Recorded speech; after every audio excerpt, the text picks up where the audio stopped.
a house on the smaller acreage for financing. Okay. Okay, I'll open it up to public comment. Anybody wish to speak on the Ron Johnson's variance? Sorry, I should have opened as the applicant first. My apology. If you would, sir, go ahead.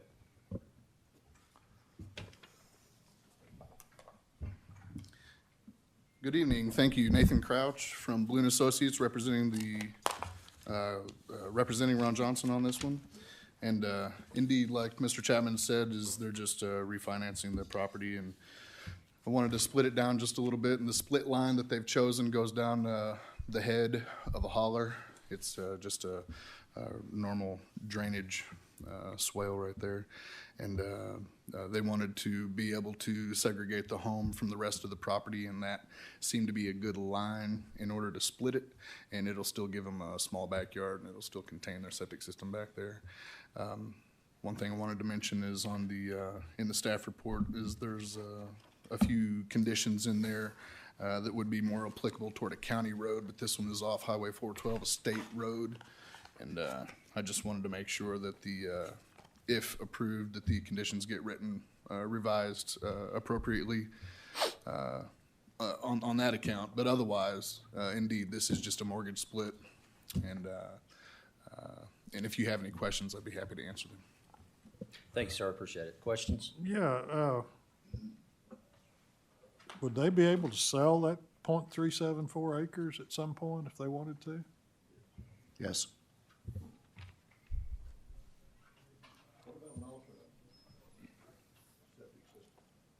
Everything's existing, sir, and all of the elements of the septic system that we have found on the septic permit are contained within that 0.37 acre.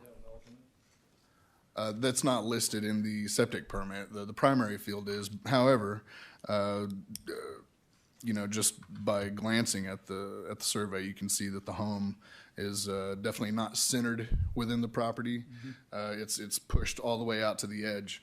And so there would be plenty of room back there. If there were a need for an alternate area, there's definitely room back there. They might have to cut a tree or two, but it's either way. If it was not split, and they wanted to, if there weren't room for an alternate area, the way it sits right now, there wouldn't be.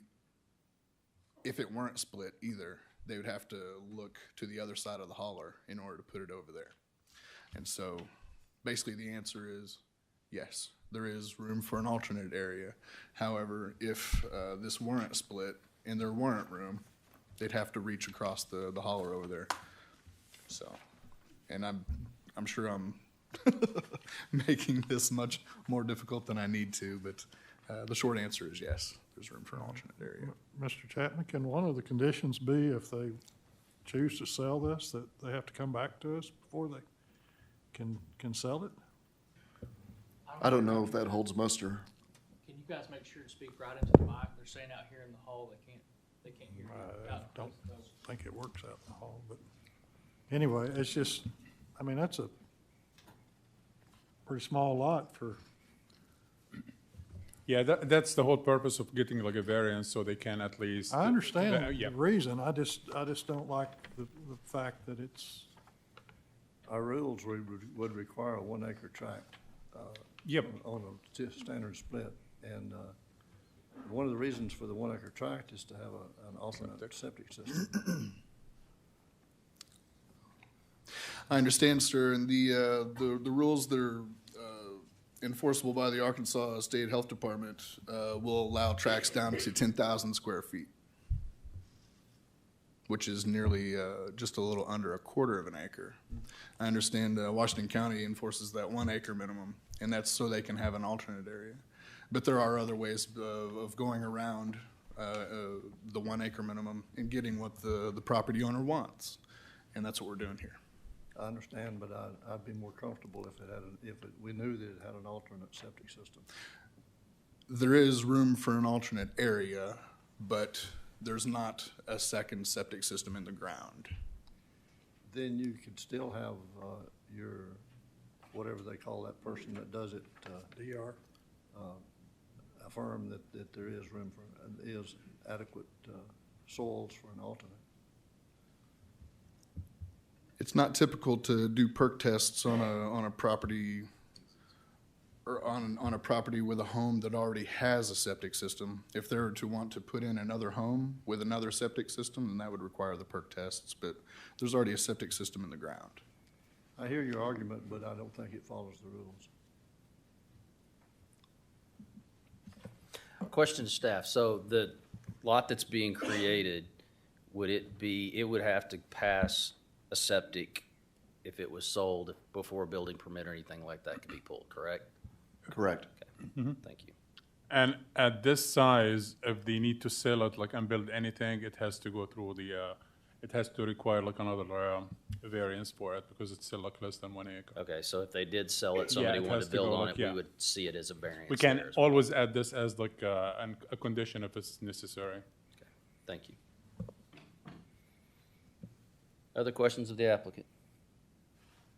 Okay, and I apologize, my first time chairing, I forgot to ask for you before public comment, my apologies. All right, with that being said, I will ask if there's anybody in the audience that has public comment for this item. Okay, seeing none, I'll bring it back to the board.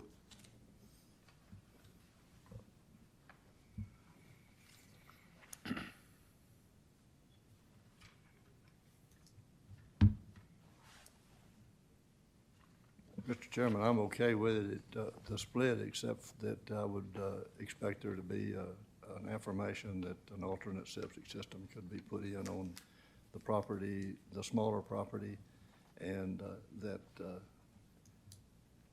the 1 acre, larger than 1 acre tract, with the expectation that it'll have a home on it too, it should be affirmed that it will perk, and also with an alternate. Okay, so there's an existing home on the larger tract that has a, oh, it's on the smaller tract, okay, Small tract. okay.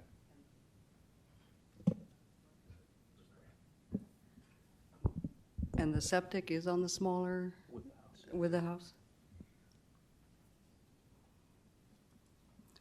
So which one would be for sale later? Either one of them you could sell, but you're just making two different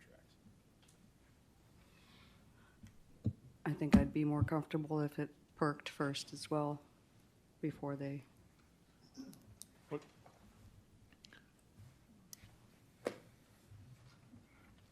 Mr. Chairman, I make a motion we approve as applied for.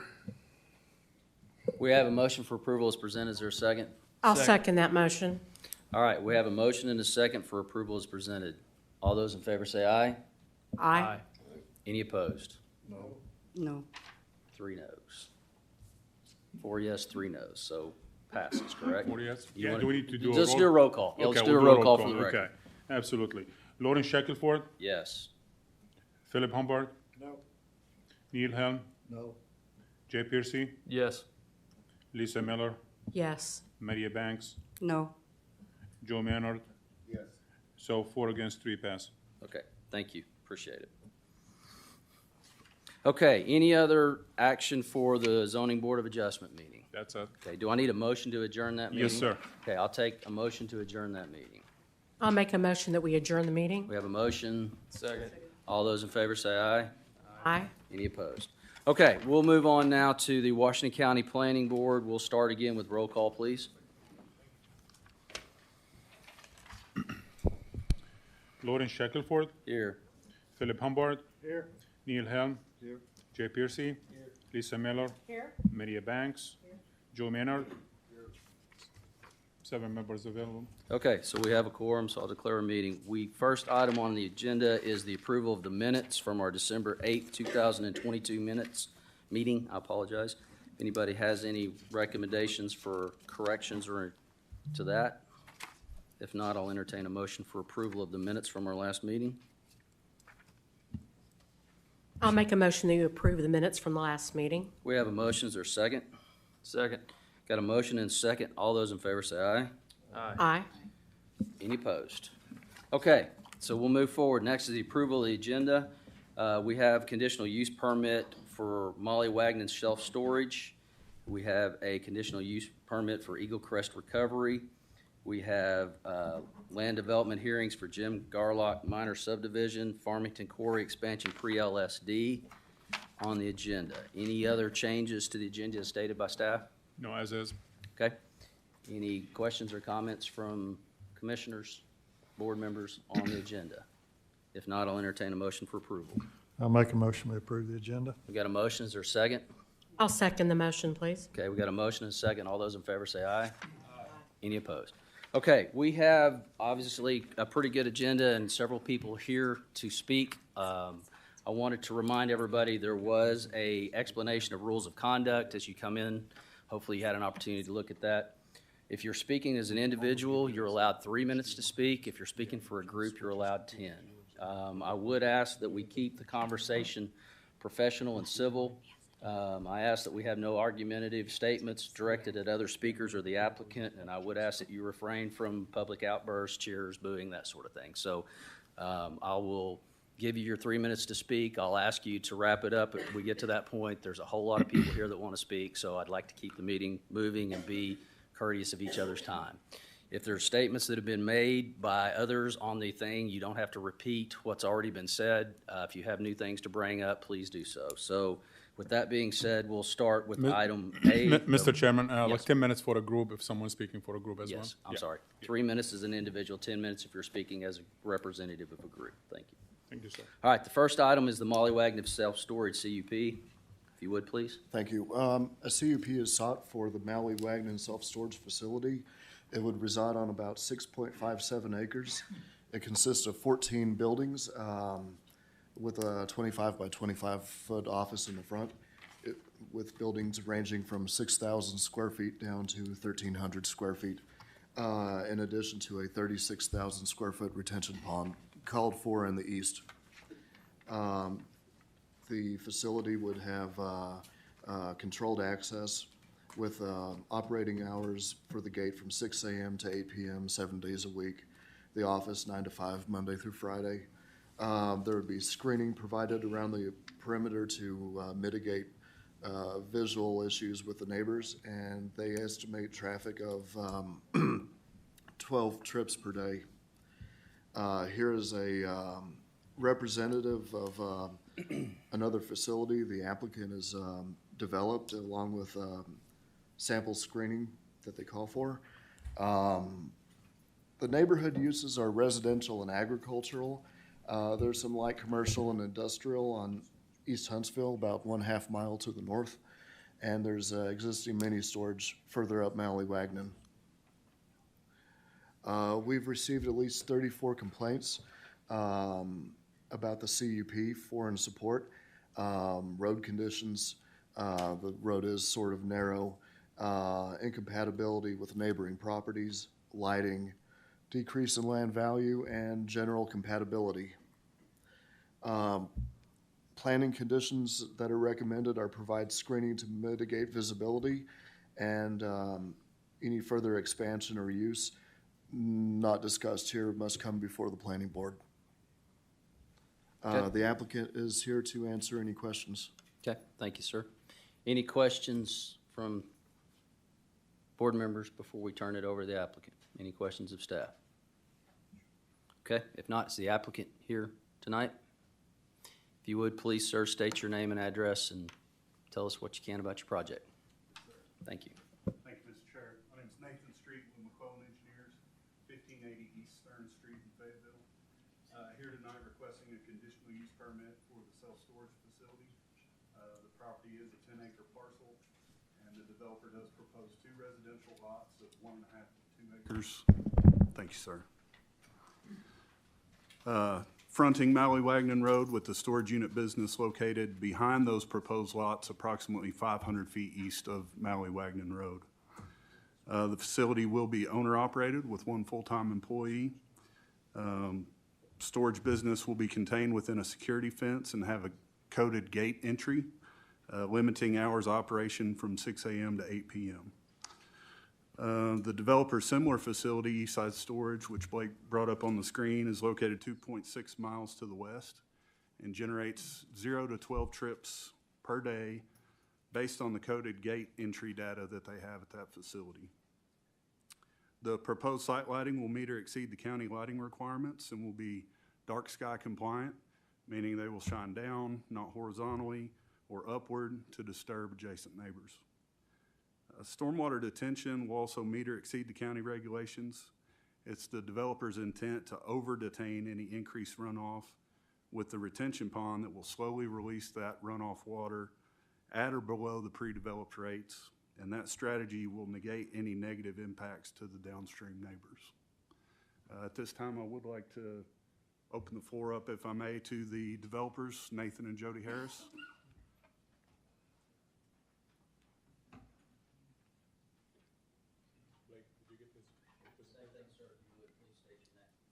Same thing, sir, if you would, please state your name and address. Thank you. Yes, my name is Nathan Harris, and address is 18758 Duncan Road, Fayetteville. And this is my wife, Jody.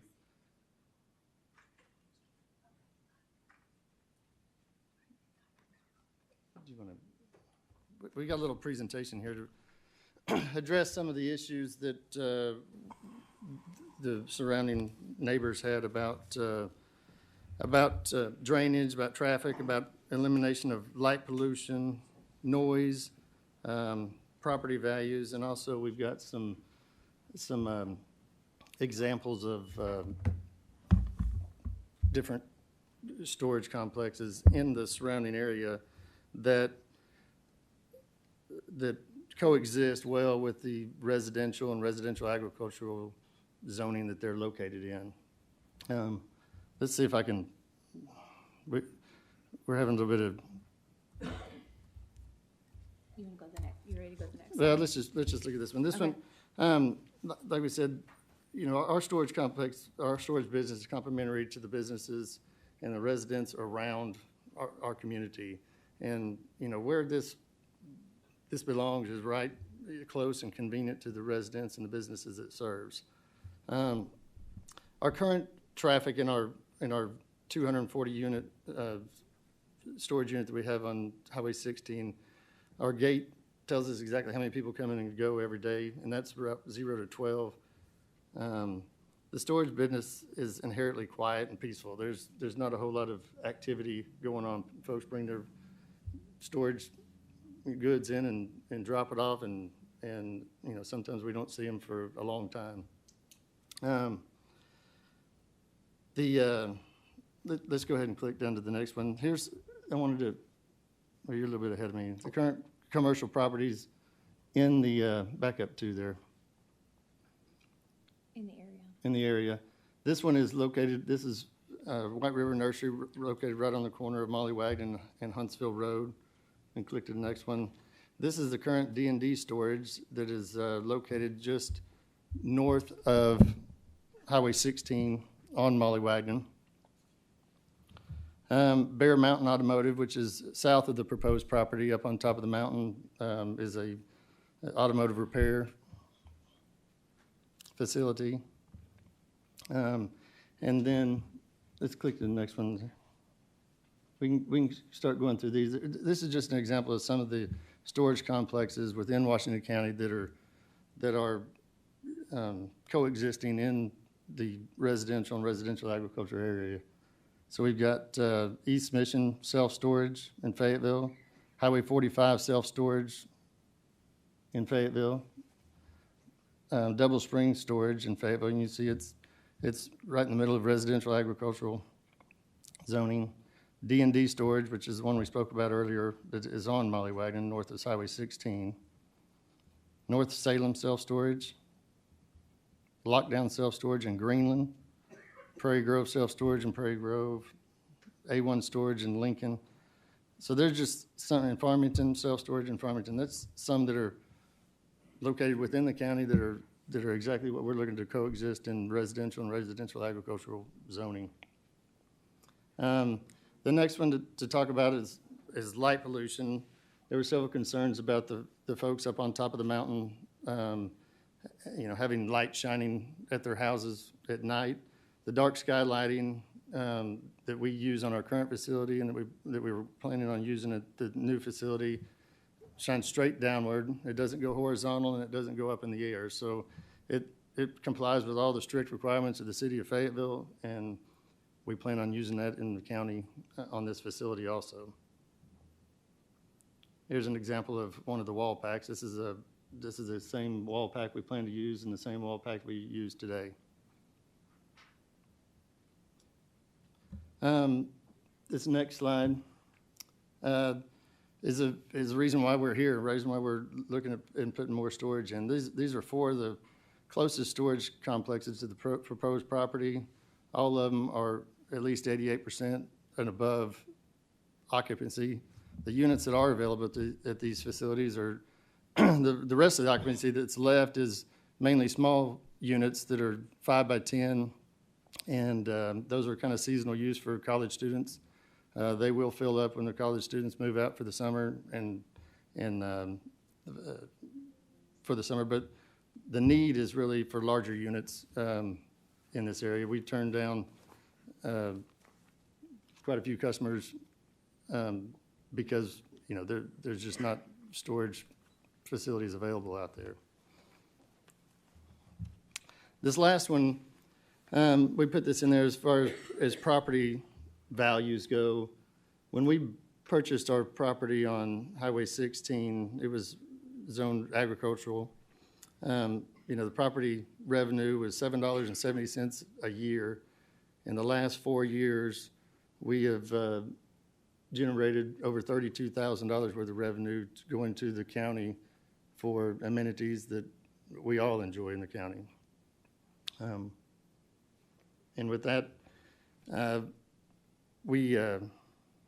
Jody and I do a good job with storage complexes. We have probably one of the nicest storage complexes in Fayetteville, Arkansas. The one we built 5 years ago, and we plan on being good neighbors, and we plan on building another beautiful facility there. All right, before you guys leave, Okay. questions? Any questions from the board? Okay, thank you, appreciate it. Thank you. All right, we'll open it up for public comment. If you would like to speak on this, please come to the mic, state your name and address, tell us what you got. Thank you.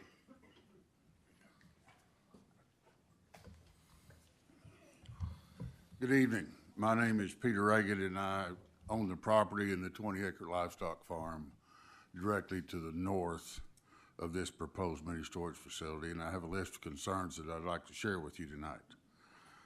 Number one is the trees on the property line. On my south property line and their north property line. It's yet to be determined if those trees are, who owns those trees, whether they're on my property or theirs. And I would like to know if there's gonna be any trees removed, planned to be removed with this construction.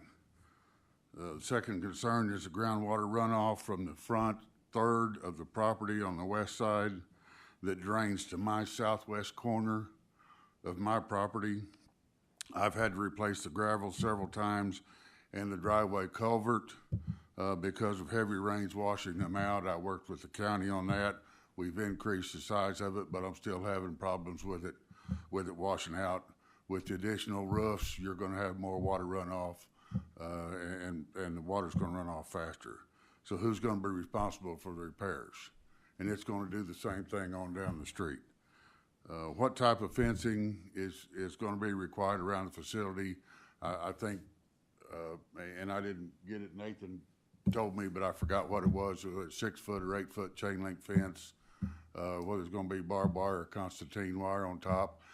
I don't want folks from their facility being able to climb over on my property, and I don't want folks coming onto my property to get onto their property. So that's a concern. The downlighting. I understand what downlighting is and how it works, but if you can drive by their facility at night, if I had security concerns and I wanted to rent a storage facility, that's where I would rent, because it is very well lit. It's nice, it doesn't hurt your eyes, but it's still light. That's not there. What's right there, what's out there right now is stars, and that's what we enjoy watching. Mallywaggon Road was dirt, one-lane road 20 years ago. It was chip and sealed by Washington County Road Department in 1999. It was not built for heavy traffic. The road narrows to one lane, 330 feet to the south of Highway 16 East. Only one car can pass. If y'all have been out there, you need to look at it. It's a congestion area. We don't know whether it's a city issue, a county issue, or a state issue. But we were told when the state widened 16 4-lane to Elkins, they're going to take care of that. Well, that's 40 years down the road. I bought my first 10 acres and built our family home and started our cattle operation in the late 80s. I bought this property because I knew some of the neighbors, and they spoke of how quiet and peaceful it was, especially at night. In closing, I ask you to consider this. The submitter of this proposal lives in a rural area to the north and east of us on Round Mountain. I am positive that they chose that location because it was peaceful and quiet, close to the city with the country living style, and you could watch the stars at night. If the shoes were switched and they were in my shoes, I am sure that they would not be in favor of this conditional use permit. I thank you for your time and ask you to vote against this conditional use permit.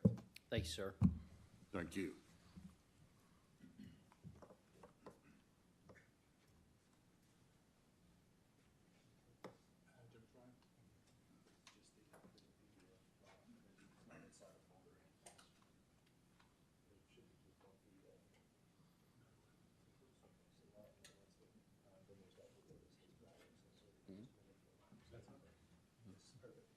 If you would, again, please state your name and address for the record, Yes, sir. please. My name is Evan House. I live at 6073 East Huntsville Road. My property adjoins the northeast corner of the subject property.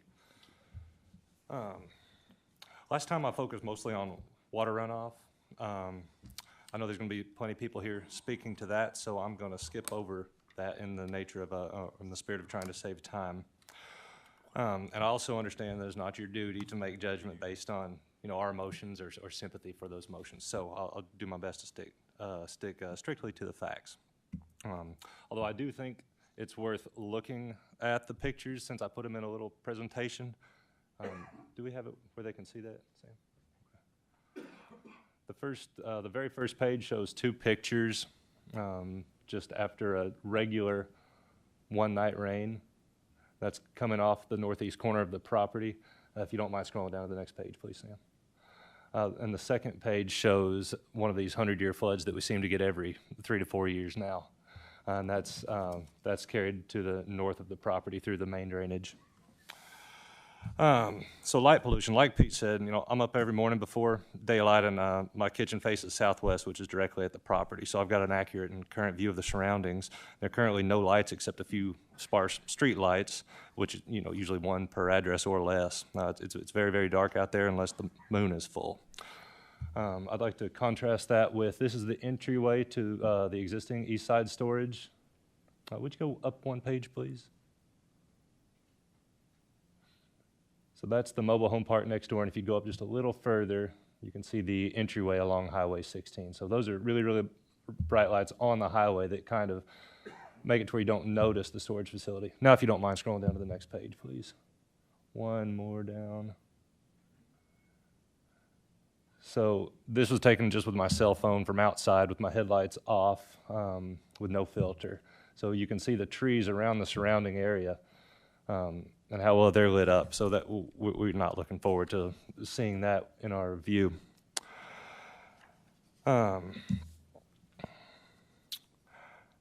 Most importantly, though, besides the water runoff and the light pollution, I understand now on the application why general compatibility seems to be the most important. It kind of contains all the different concerns in one.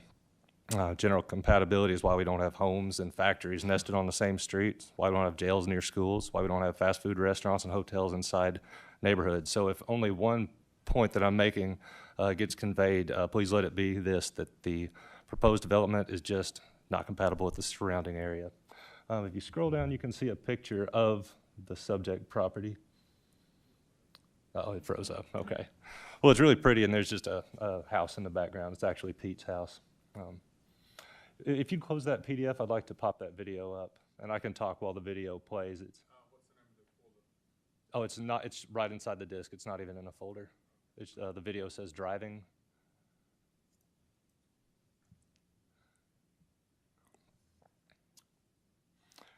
Well, I'll keep going while we wait on the video. Okay, I understand. Yes, sir. You know, the applicant states that it's compatible with the surrounding area, and I don't think that's an accurate statement. All the comps that he used are along Highway 16, and if you notice, the entire stretch from Fayetteville through Elkins is like this. On Highway 16, there are businesses, quite a few spread out through there, but once you get off the road, it's just homes and farms. And this project is a good ways down the county road, which is what I was hoping to show in the video. It's basically just driving down the county road. Many of the neighbors live to the south, elevated up above, and this would be in their view. And, you know, a storage facility is a large amount of reflective metal roofing in a sea of gravel or asphalt, which is not preferable to the few houses and barns and pastures. Also, I feel like future families moving to the area would be deterred from buying a house next to a storage facility, or, you know, at least at a fair and current market price. You'll also probably hear tonight, oh, there it is. Sir, if I could, please ask you to Double wrap click it up. on it. We're Okay, okay. significantly up past the minutes. Yeah, so my biggest point was the comparable properties. D&D self-storage, I don't think the applicant would actually like to use that as a comp because it's actually a pretty terrible eyesore. And I mean that with no disrespect. Everybody that I've talked to, it's kind of the general consensus. The auto garage is a single building on a large lot with only one light at night. White River Nursery, in my opinion, actually adds natural beauty because, you know, it's hundreds and hundreds of trees and pretty plants. And then the H&H directional boring isn't really a business in the same sense. That's Mr. Haney's personal residence where he parks his work trucks. And I'm concerned if we're allowed to use these comps for the storage facility, that it would open the door to future development using the storage facility as a comp, so kind of just carrying it on down. And I feel like with just a few of those, it would completely ruin the residential and agricultural field.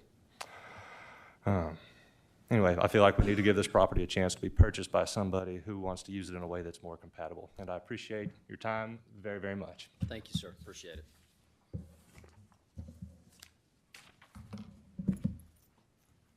All right.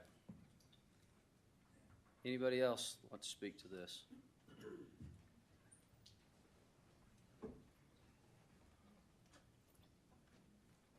If you would, sir, please state your name and address for the record. I will. My name's Larry Nixon. I own 4 properties on top of Van Hoos Drive, about 200 feet above this facility that's proposed, looking down up on it on an unimpeded view from up there, along with the rest of my neighbors around the ridge up there. All we got to do is look down. And, you know, it's kind of personal to me, strictly for the fact that that land down in there was homesteaded by my family in 1850 and 1860 and 1870. And they owned that whole bottom, basically. I've been up there since 1947. I'm a young fry, but still, we had what we wanted. We had rural, we had families, we had agri. We lived off of the land. And we got up there now, we're covered with kids, we got gardens, we got school buses, 2, 3 coming in there. We have neighborhood watch, we're a community. Everybody pulls together and helps each other. It is quite a deal. That road out there was dirt. I was raised on a dirt road. It was dirt until 1999. Like they said, Jim Brink turned that around when Hutton got in office. And it's been that way. The lifespan on the chip and seal is 7 years. Well, it's had little work done on it about 5 years after Jim done it, but since then, it's laying there and it's starting to fall apart. Strictly because of some of the traffic, the heavy traffic that's been on it. The neighbors, all the neighbors up in there, we own, most of them own around that 4 acres or more.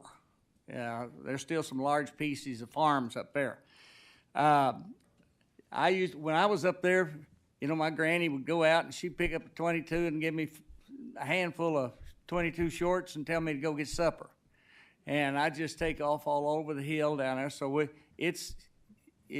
really is, to me, rural, it is family, it is agri, and it is our community. And anything that impedes that, which we throw some buildings out there that's 10 buildings, and don't get me wrong, I spent 40 years in construction business. And I'm all for it, but it's just the wrong place. It's not a bad project, but it is a wrong place. This is rural, this is family, it's Ag 1. You know, we've got all the animals you'd ever want. We got horses, we got cows, we got ducks, we got chickens, we got guinea fowl, we got peacocks, and there's even a couple of politicians because I hear them neighing every so often. It's wrong. We want to keep our lifestyle. We want to keep our rural. We got 32 kids on top of that hill. There's 2 buses in the morning, 2 buses in the afternoon. We all have to jog and have fun just to let the trucks and the buses in to get our kids home and get them to school to get them out on 71. The traffic on 16 is backed up, and McClellan's can vouch to that because they're doing the other section from crossover out. Anyway, the traffic's backed up from crossover to Molly Wagner. So it's just wrong. It's just wrong and where it's at, and it impedes on our lifestyle, everybody's lifestyle. We're rural, we're ag, and we're country boys and country girls. This is wrong. I implore you to vote no on this. Thank you for your time. Thank you, sir. Okay, next.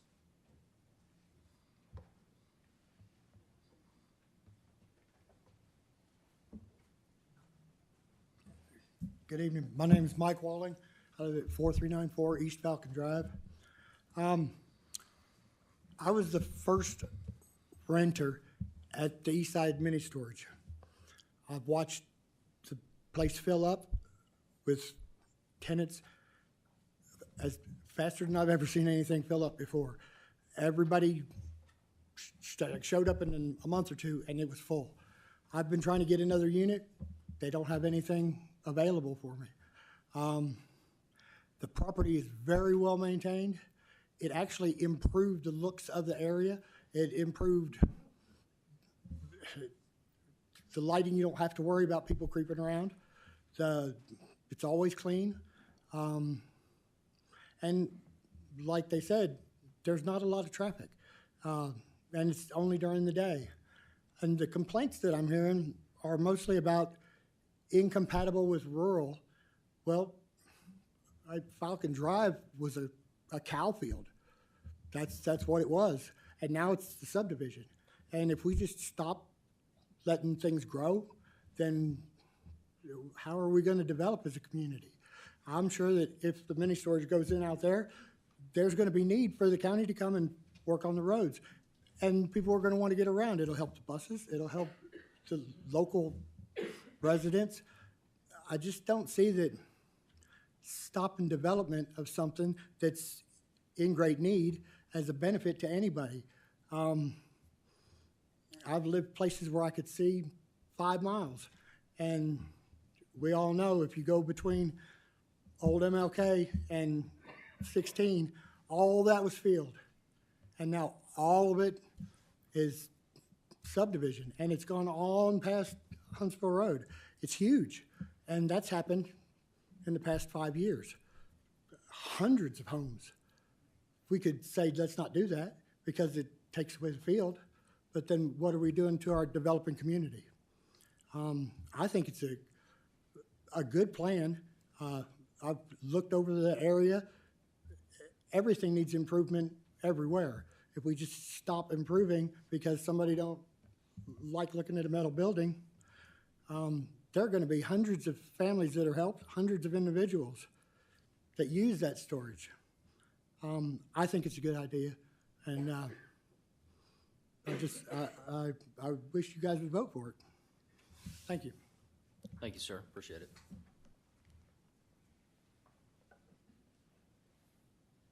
Okay, anybody else? If you would, please state your name and address for the record.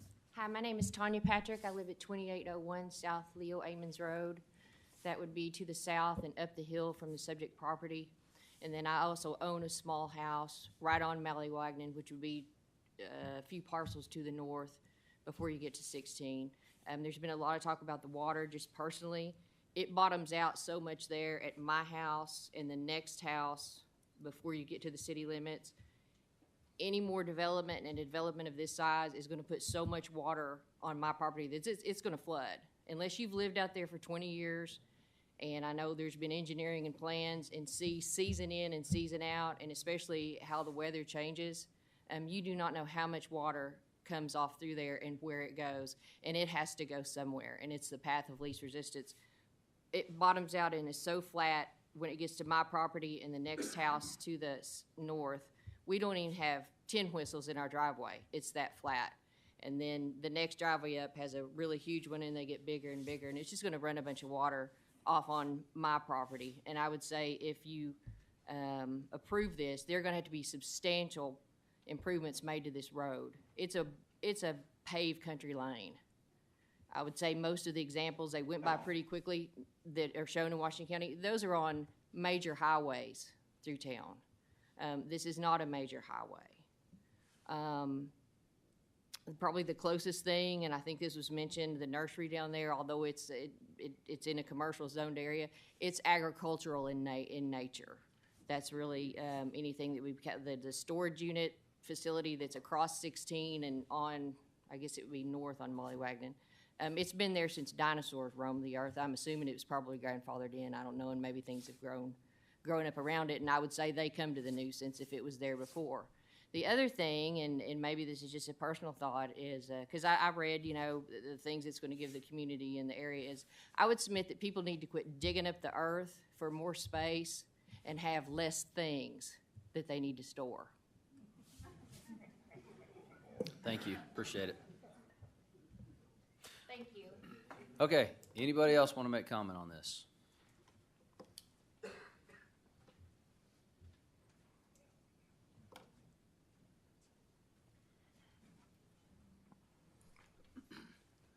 My name is Kent Burnett.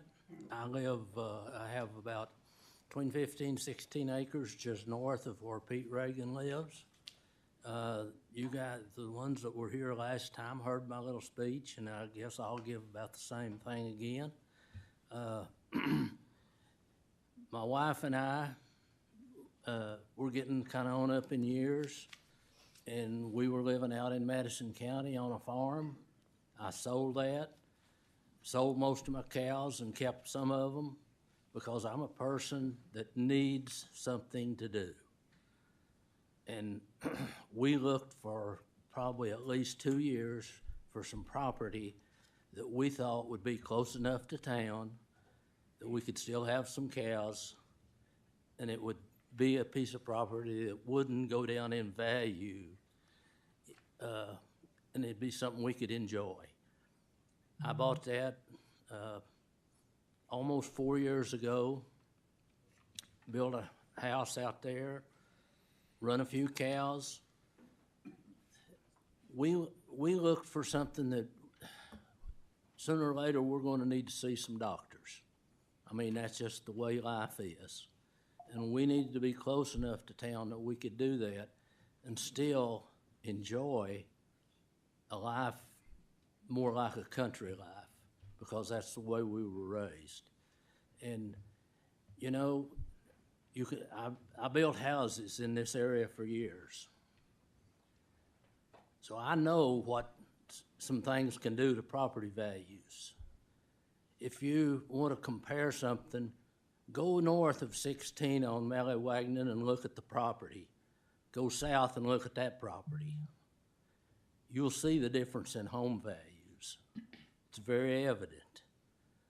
And I would urge you to really take a close look at what this is going to do to property values where we're close to that proposed property. Because like I said, I built houses, and I know what some things will do to your property value if you're too close to them. So I'd just like for you to consider that in your vote tonight. Thank you. Thank you, sir. Appreciate it. All right, anybody else want to make public comment on the Molly Wagnon self-storage conditional use permit? Yes, sir. Hello. If you would, please state your name and address. I'll speak quickly. My name is Jason Galland. We live at 2677 South Van Hoos. Our property would overlook the proposed storage unit.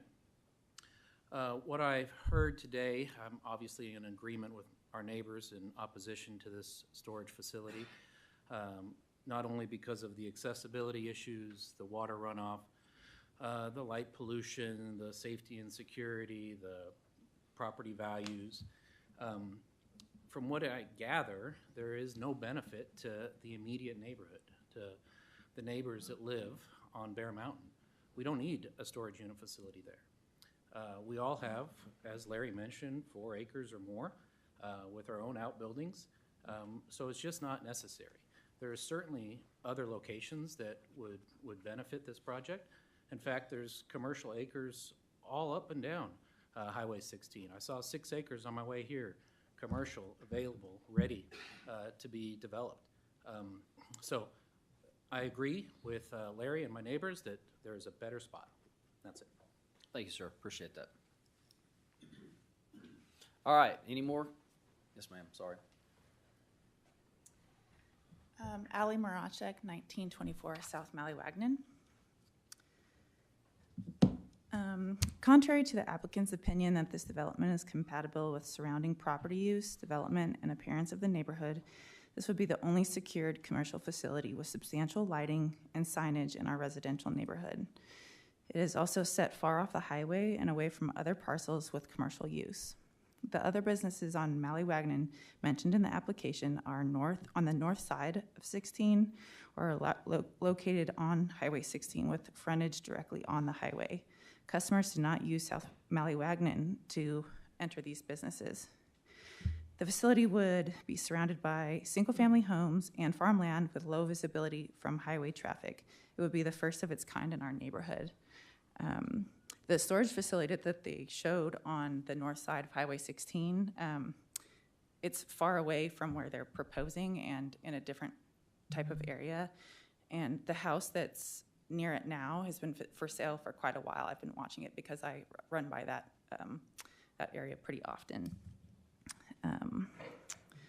And then their current facility on Highway 16, their neighbors probably don't complain a lot because it's a mobile home park on one side, a pasture, and a barbecue joint. So it's a little different from the neighborhood that we have and that we live in. Additionally, the proposed self-storage facility would adversely affect not only property values, especially the 10 acres right next to the south of it, but would exacerbate existing traffic congestion and safety in the intersection of South Mallywagnon and East Huntsville, as well as the single-lane road leading up to the proposed facility. This intersection is not scheduled to be updated until 2040. The intersection is already compromised by large trucks, and if you're trying to turn in to Mallywagnon from the highway and you have a big load and there's someone trying to pull onto the highway, it's really a nightmare, and especially during rush hour, I could see it, it's already kind of dangerous. I could see it being very dangerous if there were big U-Hauls or trailers bringing things into like our single lane road. Many Mallywagnon residents and those from surrounding neighborhoods jog, bike, and walk their dogs on South Mallywagnon, but there are no sidewalks, shoulders, street lights for safe exercise throughout the neighborhood as it is, and large moving trucks and other vehicles with heavy loads traveling to and from the facility would increase the risk of injury to pedestrians and pets. This would also cause a problem for the customers because they may need to park or idle on the sides or in the street before gaining access to the facility, which would cause more congestion and danger. This person mentioned that it would be a benefit to us, but a lot of us have outbuildings and barns that are well maintained, and so we wouldn't have a real need for this in our area. I would also say that The facility is right at the base of this big hill, and in the winter, the neighbors on the other side of the loop take our way to get onto the highway instead of their own because it's an even steeper hill, and so there would be even more traffic in the winter right in that area. I also want to talk about the water that I've already seen around my property and especially my neighbor's property right to the north. I'm about an eighth of a mile away from the proposed site, and even on like a single rainy day, they just have sitting water in their front and backyard, and I can only see that getting worse. They're not here today, but I just wanted to speak for them. Also, these areas are actively being used for grazeland. They're not just vacant areas, they're well maintained, and they are being used for ag, and it would be nice if that land that's as proposed for development is currently being grazed. It would be nice to keep it that way. So, thank you. Thank you, appreciate it. All right, anybody else like to speak on this item?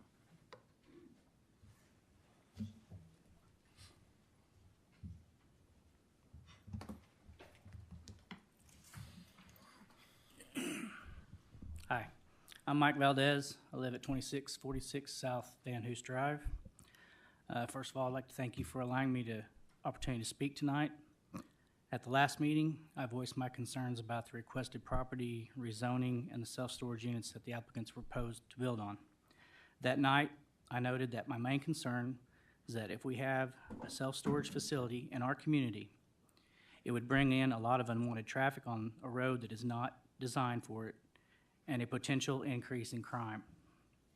Since our last meeting, I learned that not only do self-storage units bring unwanted visitors and potential theft to the area, but they also have become a popular place for people to operate meth labs out of. The rent is cheap, the doors can be locked so no one knows what's going on behind there. I feel confident that all can agree that this potential activity is unwelcome and not wanted in our community. Progress and development will always be a part of our society, and it definitely has its place, but the South Mallywagnon community is not the place for this development. At the last meeting, the applicants mentioned that they wanted to be good neighbors to those of us who live around and near the proposed rezoning location.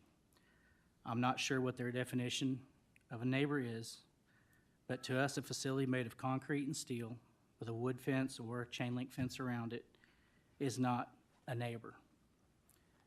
Neighbors are people you wave hello to as you drive down the road, people that you invite over for dinners and celebrations, and people you ask to come over and watch your home while you're on vacation and water your plants. These are the kind of neighbors that we welcome to the South Mallywagnon community. If this committee approves the rezoning of this property, it could open the door for future unwanted businesses to impact the footprint of our community. In closing, I ask that the Planning and Zoning Committee take into consideration not just the concerns that I have mentioned, but to all the concerns that the residents of the South Mallywagnon have expressed. Thank you.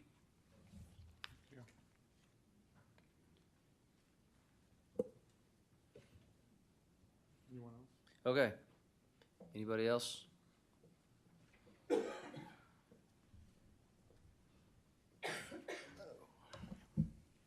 Hello, my name's Don Cox. I live at 2059 South Mallywagnon Road. We'll call it basically across the street from the proposal property. I'm not going to reiterate everything that's already been said. The water runoff is a major issue for that size of facility. The rain that we already have has almost flooded my pool, and I am on the opposite side of it. So taking away the potential for water to soak into that field and putting it back on the road is going to cause even more problems. I won't say anything else about the property value, the traffic, other than the road. My children ride their bikes up and down the road. It does go down to a one lane. I almost got hit jogging. Well, okay, we weren't jogging. I was walking. Walking down the road by a FedEx truck, turning the corner too fast, and there's not enough room for the trucks to enter and exit. Talking about up to 12 more trips per day. That's 3,600 more opportunities a year for my children to possibly be run over by a driver not paying attention. And I don't think that is what y'all or any of our neighbors would appreciate in the neighborhood. So I'd like you to really ponder all these decisions, our points that have been made, and think about it. Would you want that facility across the street from your forever home? Appreciate your time and your service. Thank you. Thank you, sir. All right, anybody else like to make public comment?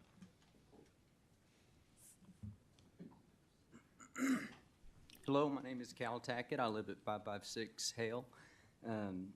I don't live in this directly in this area, but I've gotten to know a lot of these people over the years and spent a lot of time over here, and I'm very familiar with the location of the project. And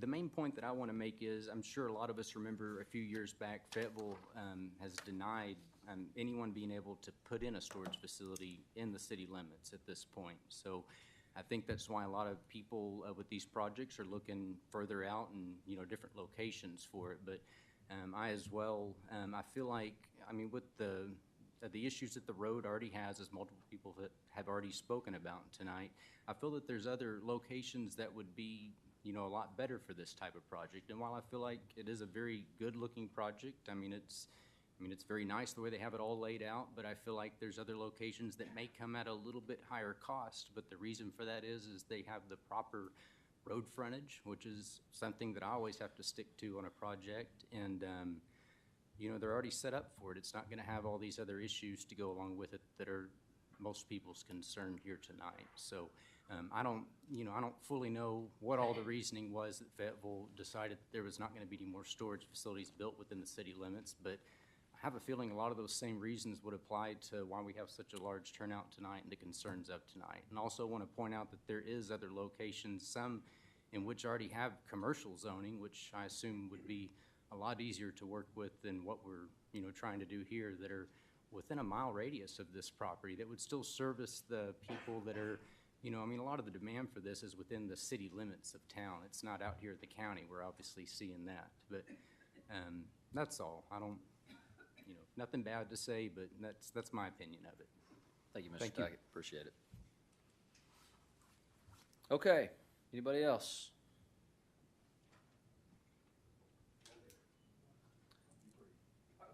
You're the applicant, correct? Let me finish up with public comment before I bring it back to the applicant. Sure. So, yes.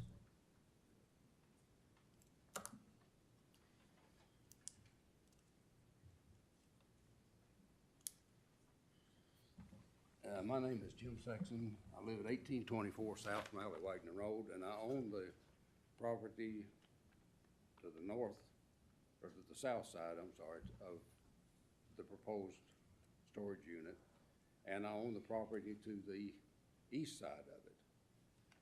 And I've lived there I was born in the house that was on the place there, so I've been there a long time, and the water runoff I agree with a lot of the things that Evan has said and a lot of other people have said, but there's a concern to me that the water that comes off, not off of the storage units so much as it comes off of the mountain up the hill from that. It flows between, actually crosses Mally Wagner Road. There's about a 36-inch tile there. I've seen it run over that and come down between a tool shed I've got there in the barn, and it gets a lot of water flow, and that's one of my main concerns right there. Is what they're going to do with that water that's coming off the mountain, not what's coming off the sheds. I've got a survey here that I've pointed that out on, if anybody would like to look at it. I don't know that that's something that we do here, or. Staff has reviewed that. We've got their comments on that, so we're good. I appreciate it. Yeah, I met with him this morning, Sexton, I explained everything to him, and I guess the engineer on the project is gonna explain the runoff and everything else. But that's one of my big concerns. I hope you vote it down. Thank you, Mr. Sexton. Appreciate it. Okay. Anybody else want to make public comment on this? If not, I'm going to close it for public comment, bring it back to the applicant, please. start with a couple quick questions, and I'll give you a chance to. Yes, sir.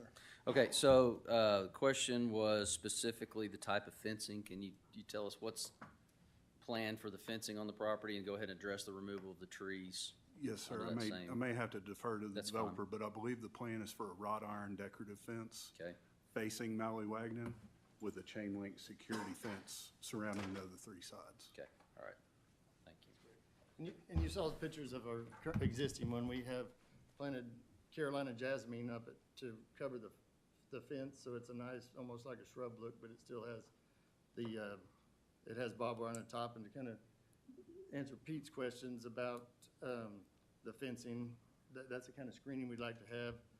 At our current facility, the neighbor next to us requested that we put a V at the top rather than just the barbed wire going one way. He wanted a V, so we put the V up there to where it's harder to get over. Whichever way you're coming over, it's hard to get over. You know, Height of that fence? What's that? The proposed height of the fence? It is 6 feet plus the. Thank you. Plus the barbed wire on it. So I don't know exactly how high that is, but it's 6 or 7 feet total. Okay. Pete also asked about the tree line. I think that tree line makes a good border between us, and, you know, I would say we would keep that border and put the fence up next to it. Okay. See what else he was talking about. I'll let Nathan talk about the drainage. He's the expert on that. But one other question came up about crime and safety and security. We, at our current facility, we probably, we haven't had any crime there. You know, we talked about, I think somebody said something about meth labs and easy to get. We're there every day. We have security cameras. There is no nonsense going around our facility. I want to keep it clean and neat and keep the riffraff out more than anybody else, because I've got my money invested in it, and, you know, we don't put up with any of that. And really, quite frankly, never had a problem with it. And I think that, you know, that's what we offer our customers, is a safe, secure place to put their stuff, and we put state-of-the-art security equipment up to where, you know, we can keep an eye on it. Pete, I think that was a lot of the stuff.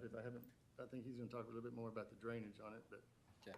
Any other specific questions, Mr. Chair? I'll open it up to the board if you have any specific questions of the applicant. Go ahead. Who owns the land right now? It is the lady that, we have it under contract. What's her name? Ms. Baggett. Baggett. Miss Baggett. But it was for sale or is for sale? It was for sale, and her and her son we have it under contract to purchase it from him. Other questions of the applicant? I saw in one picture the lighting that you all had proposed, but then in, I think it was a video or presentation from the one on the street side, it's just really blaring. How's the you know, difference on that? I can't speak to that. I've got some pictures that I took of the same view, and the pictures in my phone don't look anything like that. So I don't know how that came up with it. That did look like it was bright and light and shining up, but I'm not sure how that picture was taken or what lighting was in the background. Some of the lighting on the street, that on that facility we have one light that is on facing the sign. This property, we don't plan on putting any lighting on the sign near the road. The first building is going to be within 500 feet off of Mallywagnon, with, you know, proposing putting 2 residential homes in front of it. So it's not like you're going to even see this property from Mallywagnon, or you're going to see it 500 feet away. I think one of the other neighbors I talked to that met me out there asked about lighting on the sign. I said, we don't need lighting on the sign. I'm not looking, you know, we're going to be closed after dark. I'm not looking for people to drive by here and see a lit up sign at night to bring in business. So, you know, that was one of the things we had. Being unsightly, you know, our buildings are beautiful buildings. You know, they're nice and colored, landscaping nice. We put a nice black wrought iron fence up in front of them with a security gate, and they're good looking buildings. But even from Mallywagnon, you're not gonna see. It's not like it's a, you know, shopping mall right up on the right up on the road. It's gonna be about 500 feet off of Molly Wagon. So is it adjacent to what you already have? Or is it separate? No, it's down the road.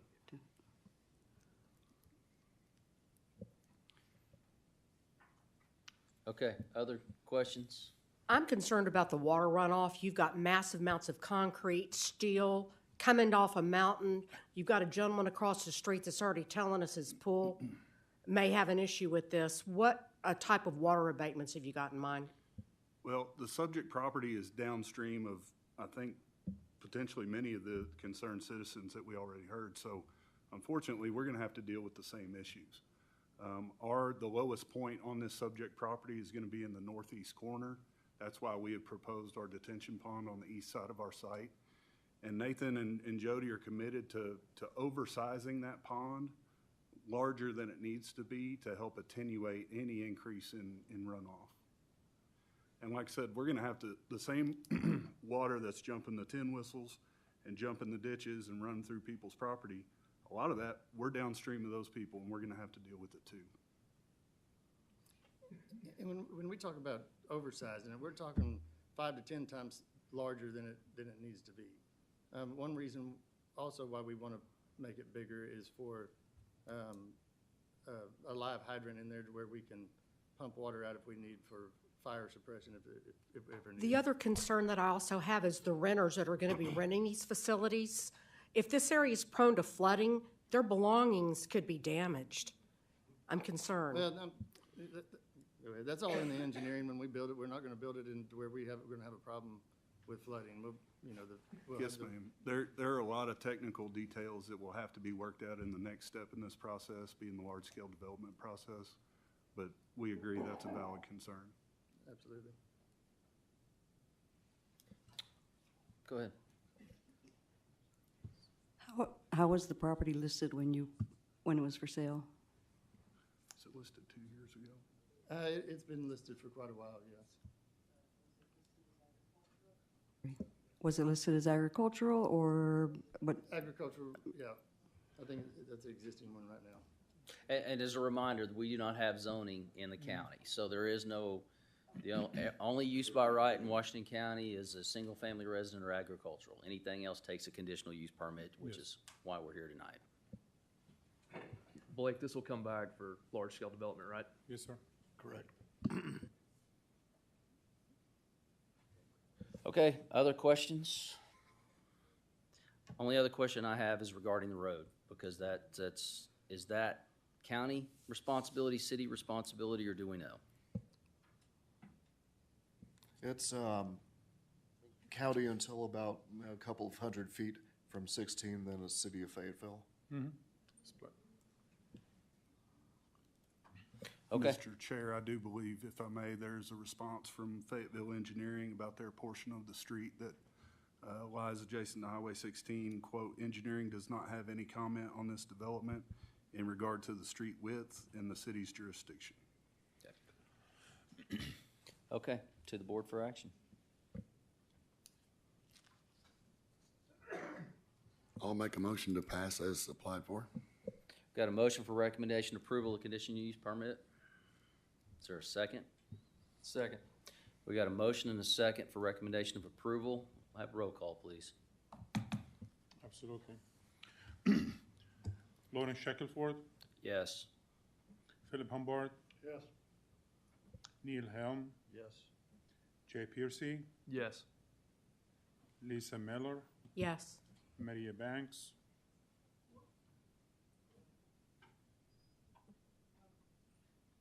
Miss Maria? Oh, no? Okay, got it. Joe Maynard? So that's 6-1 pass. Okay.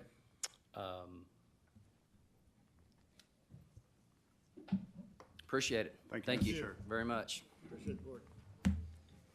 Okay, let's move on. Next item is item B, East Crest Recovery CUP. Give everybody just a second to clear out if you would, please. Yes. If you just leave your laptop open, when you have the chance, we'll let you in. Got it. Got it. like she's going to be using the HDMI.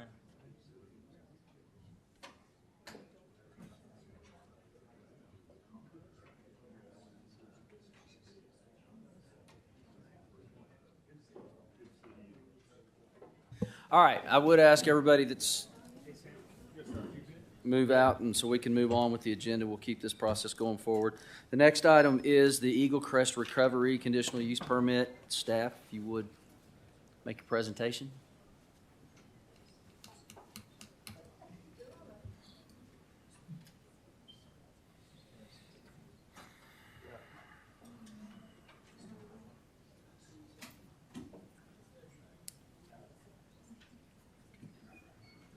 Go ahead. It's gonna take a while.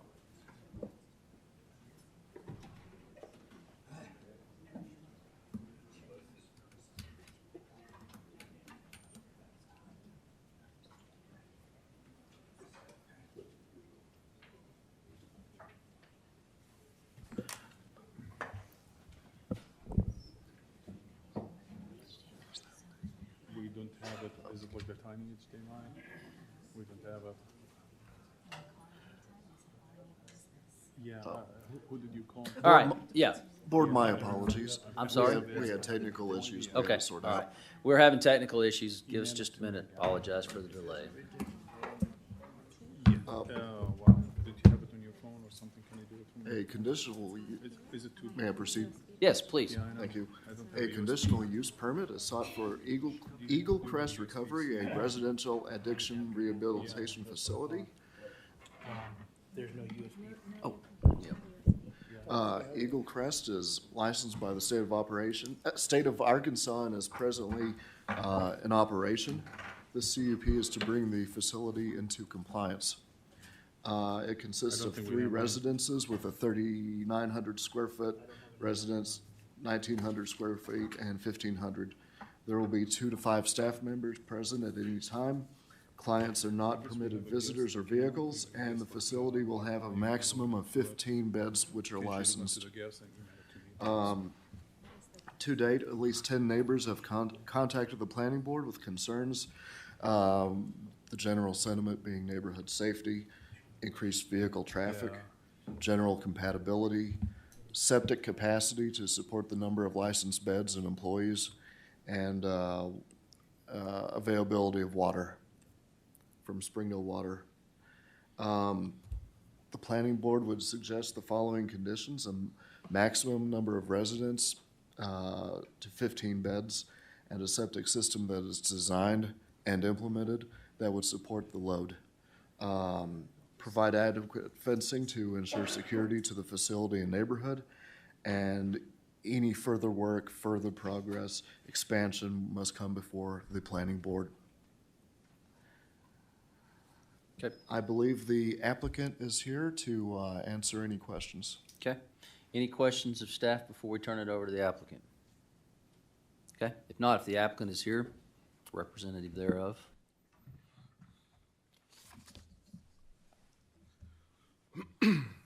Good evening, Mr. Chairman, members of the board. My name is Larry McCready. I'm a local attorney, and I represent 2 entities,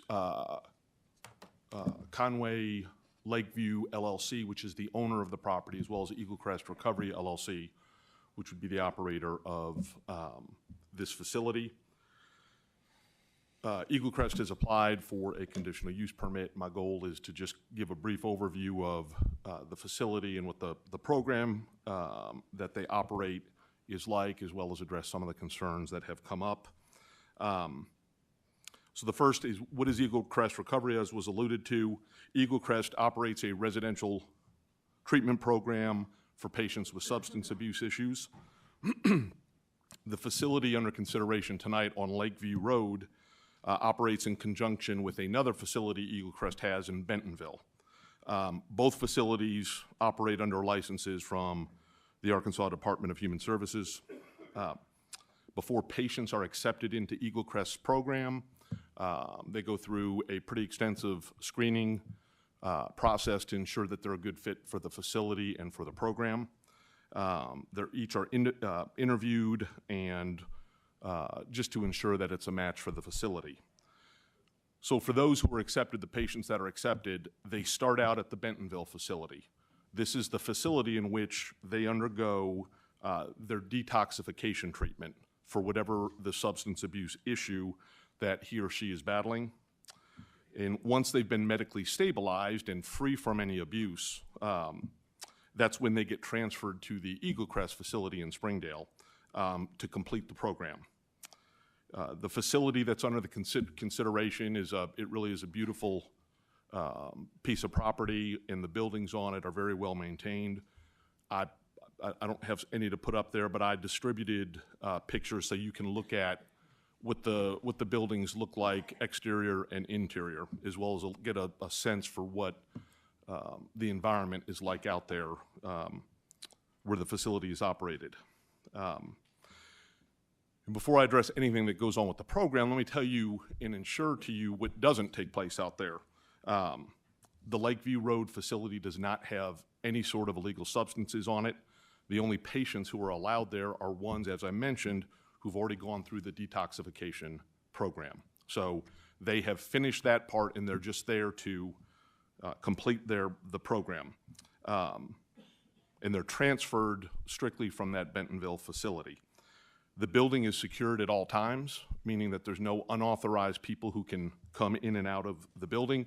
The patients can leave anytime they want. They're not kept there against their will, but they can't have visitors. They can't have people showing up at the facility to see them and to get into the facility. And as was mentioned, there's also medical staff that's present 24/7. It's anywhere from 2 to 5 staff members at any time, just depending on the time of day. So it's a secure facility. When a patient gets transferred to this facility, the clinical focus at that point of the residential treatment is just designed to help these people identify practices, things that led to their abuse, their substance abuse to begin with, and help them develop new patterns of thought to stay clean and sober. The program requires 6 to 8 hours of programming per day. Can be a combination, programming can be a combination of individual or group sessions. It includes discussions about books, didactic sessions, yoga sessions, meditation sessions, as well as individual time with case managers or counselors or therapists. So the patients there have full days, and it's all focused on their recovery. The goal of this particular facility, and the reason why Eagle Crest expanded there, was that they wanted to provide an environment that was peaceful, that was serene, that was home-like, so that these patients can complete their recovery and have the best chance of success. In reviewing conditional use permit, I know y'all are aware of the factors that you look at. Obviously, one of the biggest ones is conformity with the surrounding neighborhood. And in this case, the Eagle Crest facility fits in well with their neighbors and with the neighborhood that's already there. As you can see from the pictures, this is an existing home. It's several existing homes, actually, that have been there for a number of years. There's no additional construction that's needed to expand it or to increase its capacity. The buildings that are there, they will remain in that condition, other than, obviously normal maintenance, but there's no new construction or new expansion that needs to take place. So what you see there now is what is going to continue to be there, because it'll be a professional facility, be well-maintained, landscaping, and upkeep with the property as well to keep it in good shape. To the extent that the use of this would be considered being changed, and I would submit that it's not, but I'm not here to make legal arguments tonight, but to the extent it might be changed, I do want to point out to the board that right in the immediate vicinity, there's already a number of either commercial and or multifamily uses taking place right now. In our application, I've listed several of those, but there's an auto repair business with several houses on one piece of property that adjoins the Eagle Crest property. There's vacation rentals. There's a multifamily rental. These are all within a mile of the facility, some much closer, some within a quarter mile of the facility. So the existing use in that area is already beyond what the planning guidelines say. And even the prior owner, as has been mentioned, there's 3 different houses that are on the property. Those were built for rental purposes, for additional family members to live there. So again, there's even an argument there that the existing use has already expanded beyond what's permitted, which, at least as I read the planning regulations, makes it already a conditional use. And this issue is especially important because of the nature of this facility and the people who will be there and residing there. They are considered under federal and state laws those with disabilities. So there are protections for people like this to be able to have access to this type of program and in this type of facility. And if the county has allowed deviations from what's permitted in the past to take place out there, it would be unfair to deny it to Eagle Crest because people would have a disability and they're trying to battle and get over substance abuse. And to the extent that the county requires a formal reasonable accommodation request, that's what this application is designed to be. We are aware that neighbors have made comments and have raised concerns. They're valid concerns. We certainly don't want to dismiss them. So I would just want to hit a couple of them right now, and then I'll answer questions that you have. One of the ones is a septic system. Is the septic system designed to handle it? Currently, there's 3 different systems on the property that have been installed and were approved before their installation. The applicant has been in touch with a designated representative for Washington County who's scheduled to come out and assess the systems, do a soil test if necessary, to ensure that the septic system is compliant for the load that will be put on it. They haven't completed that yet because they're not looking to spend and invest money if the project isn't allowed to go forward. So we certainly understand that may be a condition of approval, and they're prepared to meet it and have already started that process. Safety has been another issue. As I mentioned with staff, there's 24-hour monitoring there. The pictures show that there's a front gate on the driveway that helps restrict any access to that facility. The property, when they purchased it, was partially fenced. They have installed, since the last meeting, some additional fencing to make sure that residents who go outside to enjoy the view over the lake don't wander off to neighboring properties. So the residents who are there will be somewhat contained and discouraged from leaving the property and entering any of the neighbor's property. And as well, as I mentioned, the patients at this point are completely detoxified. So there is not an element of them attempting to get drugs or would have people visiting them that might bring it. I also point out there's no walk-in patients that are allowed. Somebody can't just show up at the facility and say, hey, I've got problems, can you let me in? That all runs through their Bentonville program before the patients ever get to this point. Traffic is another issue that I've heard come up. Although there hadn't been a formal traffic study done, there is not traffic going in and out. When a patient comes to this facility to complete their program, they stay there until the program is complete. So the only people entering and leaving are staff members, which, you know, could be 2 a day or a few more than that, up to 5, and then other deliveries for food. But there's not much traffic that will be coming and going from this facility. Again, it's no walk-in, it's only those referrals who would be brought from the Bentonville, the Bentonville facility that would come there. So I'm happy to answer other questions. You may have other ones. I would just conclude that when you look at the criteria that's contained in section 11-200 of the regs, this facility falls squarely within it. I think that there's an argument there that it's already a conditional use that's been approved based on the prior use of these owners, and then of course as well as the other activity that currently takes place in that area. So thank you for your attention tonight. Thank you for serving on the board. I'm happy to answer any questions. And I probably didn't introduce, we have representatives of both Conway Lakeview LLC, as well as Eagle Crest. It's Chris Conway and John Hernandez. They're here with me tonight, and so they're certainly available to answer questions that y'all may have. Appreciate that, Mr. McCready. All right, any specific questions from the board for the applicant before we take public comment? I've got one. The LLCs, there's a property LLC and then an operating LLC, is that right? Yes, sir. Do either of those LLCs have multiple facilities, or is this the only one? Well, the ownership, this is the only facility. It's an LLC that owns this particular property. But Eagle Crest, as I mentioned, it operates, and it's done so for about 4 years, a similar facility in Bentonville. That's where handles the intake of patients for the detoxification. That's Eagle Crest Recovery LLC. So it operates at that Bentonville facility and has done so for about 4 years. But there's no others, it's just the one. I think that's just the one. Is there any other Eagle Crest? There are actually 2 residencies in Bentonville on the same property, and then we have an outpatient center as well. That's just a day program. And then Lakeview is considered possibly the 4th location.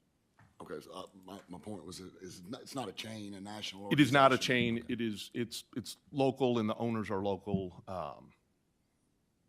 Is there but not they a also have experience doing so. Is there not a facility that the same people own in the state of Missouri that does the same type thing? I'm sorry, are there other similar types of? That you own in the state of Missouri? No, not at all. None in Missouri. No, ma'am. All right, other questions?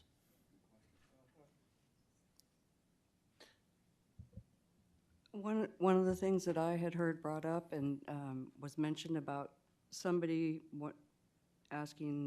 going off the property and asking to go get some alcohol for them, or how did that happen? Or what do you plan to do to change that? Well, I'm familiar with that incident, and I've seen the police report on that. There wasn't a whole lot of details. The police talked to Eagle Crest staff, and they didn't see that anybody had gone. I'm not saying it didn't happen. What was done to address that, though, is to build the fence to keep it so they can't wander off the property. The fence that, the property, as I said, was partially fenced when they purchased it. Since then, they've built additional fencing to be sure that the residence is enclosed so that residents are not able to easily leave the property. So all of it is enclosed except for the entrance, the driveway? Well, the driveway is enclosed. There's a gate on it, and there's a wrought iron fence I think you can see in the pictures. I don't think the fence is not a property line fence. There is, and I've got pictures showing that the construction just took place around the buildings to be sure that they are, the patients are enclosed within an area that's locked and that doesn't allow them to leave the property or and to wander around or down to the lake. And then a large portion of it is on a cliff that faces the lake. Okay. Sorry, no, I'm sorry, go ahead. I have a question. What's the zoning in the Bentonville facility? Ag 1 and residential. Thank you. All right, other questions? Yes, I have another question. I've been into your website, and right off the bat, under our programs and services, it states individual, family, and group therapy. Are the families coming to this property like your website states that family therapy is going on? No, sometimes what we'll do is should I walk up? Yeah, please. Oh, I'm Yeah, sorry. if you would, please come up, state your name, address for the record, and speak into the mic so everybody can hear you. John Hernandez, home address? Sure. 187 Point15 Drive, Cape Fear, Missouri. And I'm sorry, what was your question again, ma'am? I'm sorry. Your Family therapy. website. So sometimes if family will come and pick them up when there's a discharge, they might have about a 45-minute little session with a family member that's with them picking them up, just to go over the aftercare treatment plan that they're supposed to follow once they leave, either with individual therapy or things like that. It can be confusing because there's a type of therapy that we use, a modality called family systems. And it's family therapy, but it's more about how to understand family interactions. So I'm sorry about the confusion on that. Okay, I do have one question. How long has the facility been in operation at this point? The one in Lakeview specifically? This one we're talking about tonight, yes. October? I believe it was October, I yes. think it was around October. Okay, thank It was you. about October. And if the board cares for any context about that, it was not a disregard for this process. When the property was purchased, the planning committee staff was contacted to see if there was any sort of permitting or anything that was necessary. And they were originally told there was not. And then they were later told that after consideration, it needed to take place. And so that was the delay. And again, as I indicated, and now's not the time, I think that there are questions whether or not the CUP process needs to be taken place given the prior use of the property. But Eagle Crest wanted to be transparent, they wanted to be upfront, and they wanted to submit to the process so that there was transparency and questions can be answered. Sir, with all due respect, I think now is the time. Who did you speak with at Washington County Planning and Zoning that told you that this was okay to do, and when? I had contacted, I think Blake, I don't know if you reached out to me or I think you emailed me, it was back in July. And actually, Blake and I had a really good discussion. And he had discussed the option of, you might need to look at a conditional use permit. Now, in all transparency, I've designed a lot of facilities in different places. And based on federal law, we've never in 10 years had to get a conditional use permit from Benton County, from any other location. So we had discussed that, and Blake was very receptive and said, hey, let me get that. It's called an ADA guideline. It's about a 10-page brief that explains it. I had forwarded that to him, and then we just didn't hear anything for about 5 months. So I assumed that if there was any, if they had said, hey, listen, we're still going to need to do this, that they would have called us back, maybe a week or 2 or 3 weeks later and said, hey, listen, we looked at this, but we still have some concerns, some questions. You might have to go through this process. Usually, I do have initial inquiries from local governments, Bentonville. Once we send them those guidelines, usually they let us know that they're in agreement by just never calling us again. I don't know if that's common, but so after several months, we figured that they had reviewed the guidelines and had agreed with that position. You have an attorney. Did your attorney guide you in this manner? As far as the legal aspects, I'm sure, but if he has any As questions. far as opening your doors without having your proper permits in place with Washington County? How would you answer that? Well, I'm not going to disclose conversations that we've had because they're privileged. What I can say is that the initial contact was made by Eagle Crest Recovery with the planning board. And when they came back and said that the CUP is necessary, then I got engaged. I've had several conversations with Brian Lester. So I have been involved and we helped guide that, but that is how it unfolded and why it opened prior to getting the CUP. So it was Brian's opinion that we needed a CUP? Well, we didn't That's have probably a better question for staff. Okay. Do you know if the Washington County, was it county attorney's opinion to proceed with the conditional use permit? That was a consensus that we developed. In all fairness, I have to have contention with the 5-month delay. I think that might be a little bloated. We did review ADA guidelines that were provided to us, read them and reread them again because we didn't want to get any hot water with the federal government. I'm willing to take the heat on this one.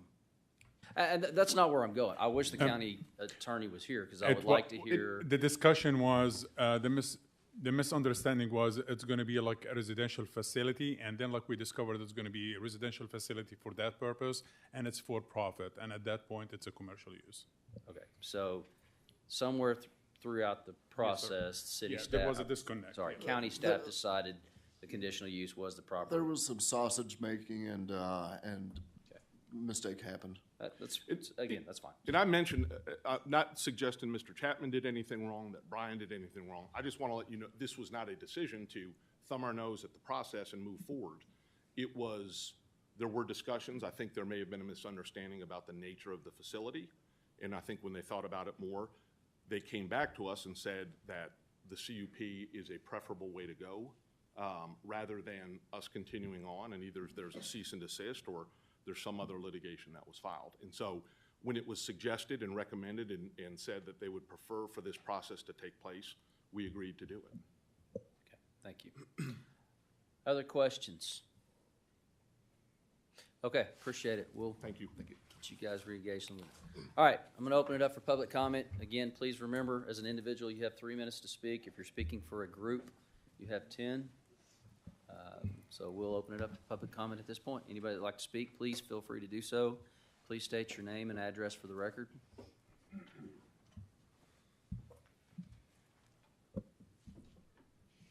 My name is Stacy Bennett. I live at 19980 Lakeview Road. We're the first home right across the street from Eagle Crest.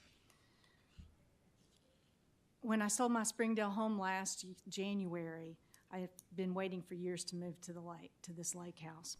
I had no idea that within 6 months of selling my home and moving there, that the residents across the street would be opening for business for profit.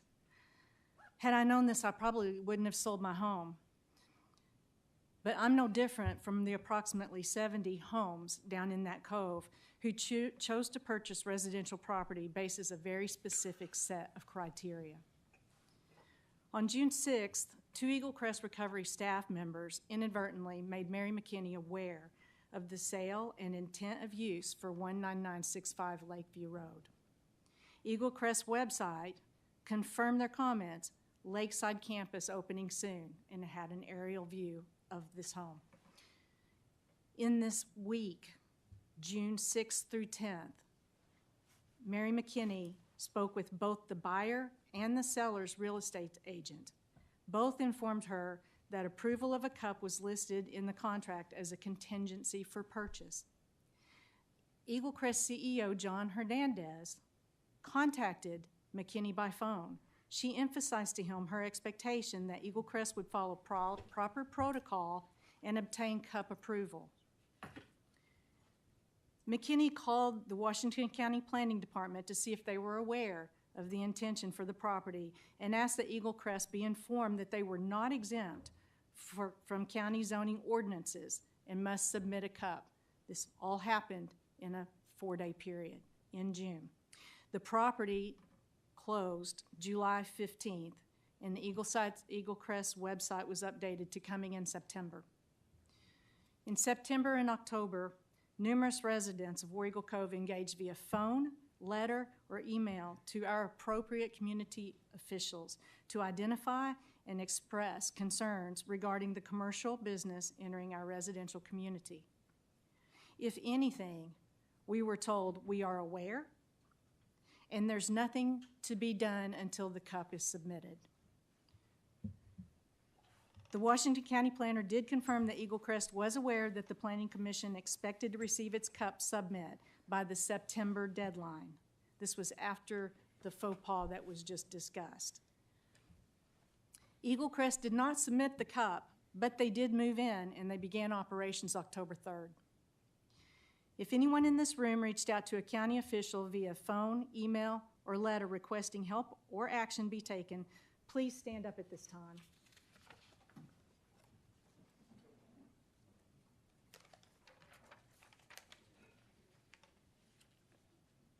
Just by looking in the audience outside, I'm aware of 9 people who had submitted pieces of information or made phone calls that were not able to be here tonight. So our voice concerns have merit.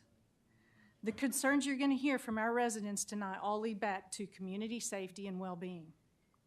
Over and over, we have asked ourselves and each other the same questions, and as you listen tonight, we hope that you keep our questions top of mind because they still remain unanswered. So what would prompt Eagle Crest and Conway LLC to purchase a residentially zoned home with the intent to establish a for-profit business without first following the same protocol that every other business must follow? Why has Eagle Crest been allowed to operate without a complete or approved cup? How did the residents of War Eagle Cove end up here tonight in an escalated situation when this burden should have never been placed before us? And now what? So in this unique situation, We find ourselves in something where there's a for-profit business who has set up operations 30 days before even submitting a cup and operates on a provisional license whose contingency is based upon installation of a fire sprinkler system. Where does the responsibility lie here? In good faith, we purchased home in a secluded residential area, or as Mr. McCreary said accurately, peaceful, serene, home-like. We're a highly supportive neighborhood. We're a neighborly community, and we've been robbed of the opportunity to add a new neighborhood family to our fold at that residence. If the laws and regulations were set into place to protect, should they not all be enforced equally? Please deny this cup. Thank you. Thank you, ma'am. All right, next.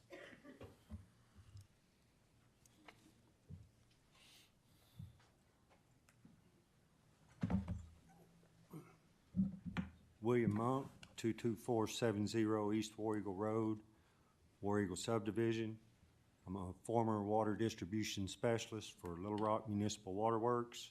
Currently supervise construction and maintenance for a major utility provider in Northwest Arkansas. My duties there include supervision of maintenance and testing of fire sprinkler systems. War Eagle Cove was originally designed and built in the 70s as a recreational, vacation, and occasional use area. Today, the Cove is the permanent residence for most of the property owners. The potable water system in War Eagle Cove is a network of 50-year-old, 2-inch PVC plastic pipe. Low water pressure and flow is the norm. Eagle Crest is located at the end of a single-lane, dead-end road. Their water is supplied by a dead-end, 2-inch plastic water main and a 5/8-inch water meter. Typical fire sprinkler systems are supplied by a dedicated 1-inch or usually larger water meter to allow sufficient water flow for fire suppression.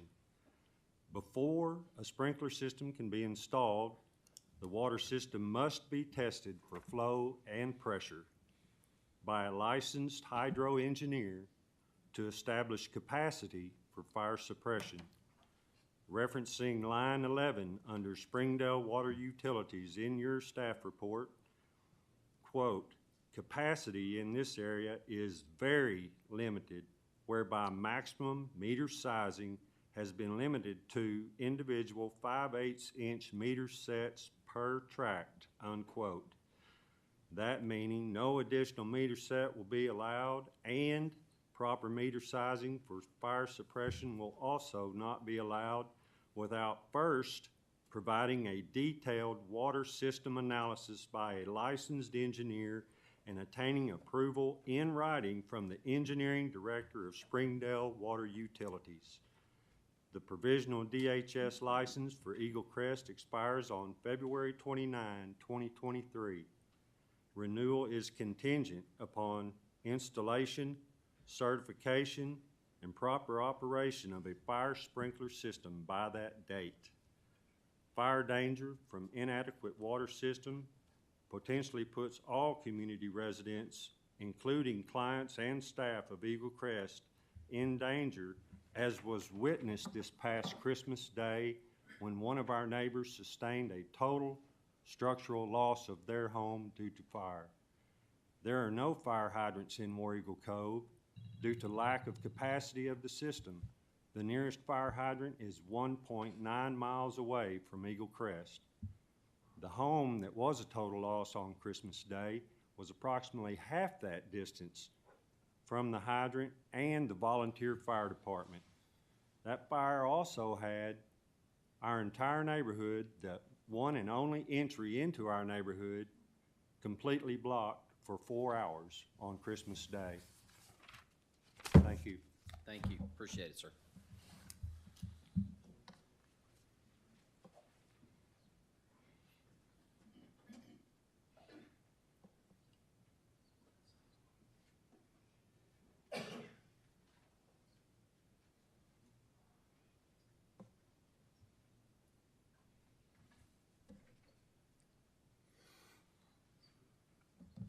I'm Jim Bergner.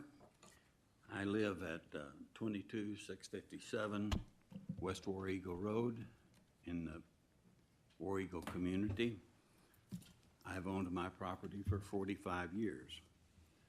It is a condominium.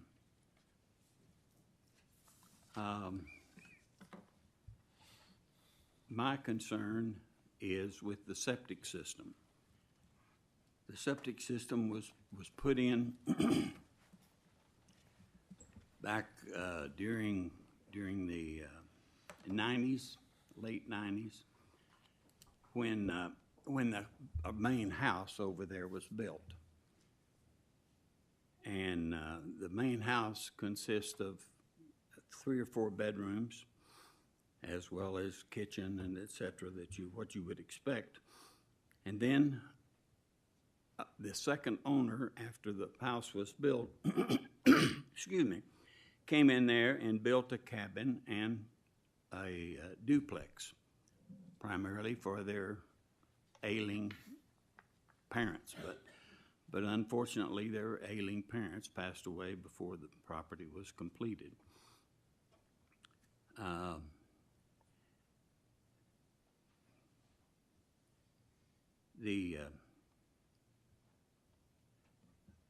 The septic for the main house was installed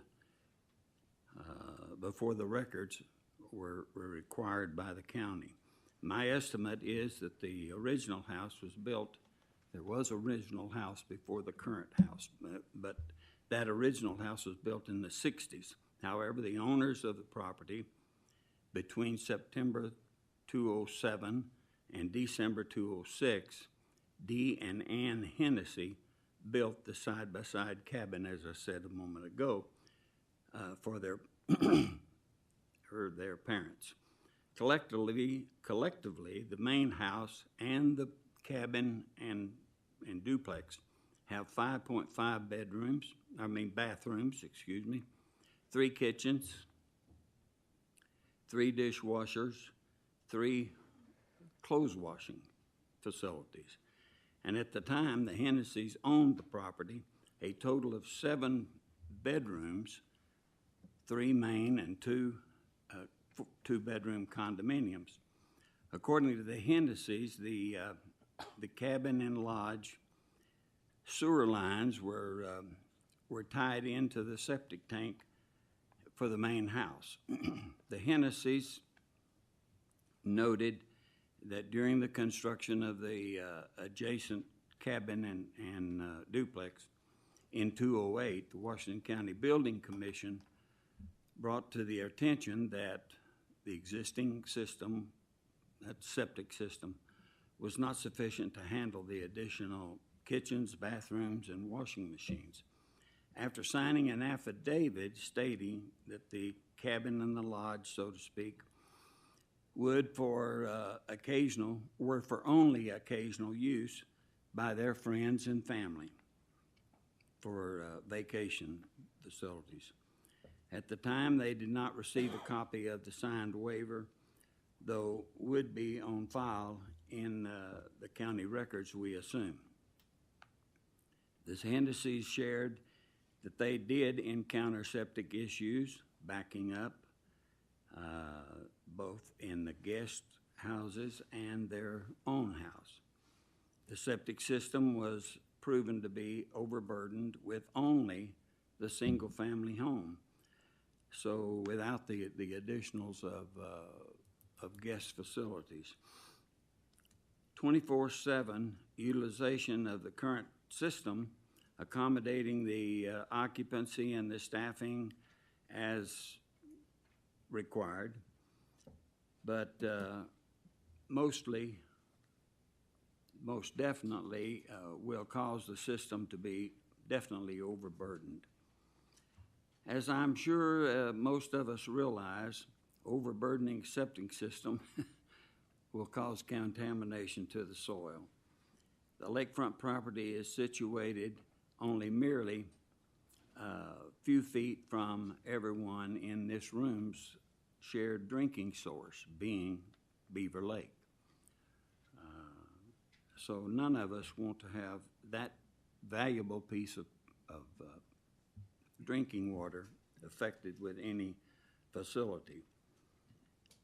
I respectfully ask that that you deny their request. Thank you very much.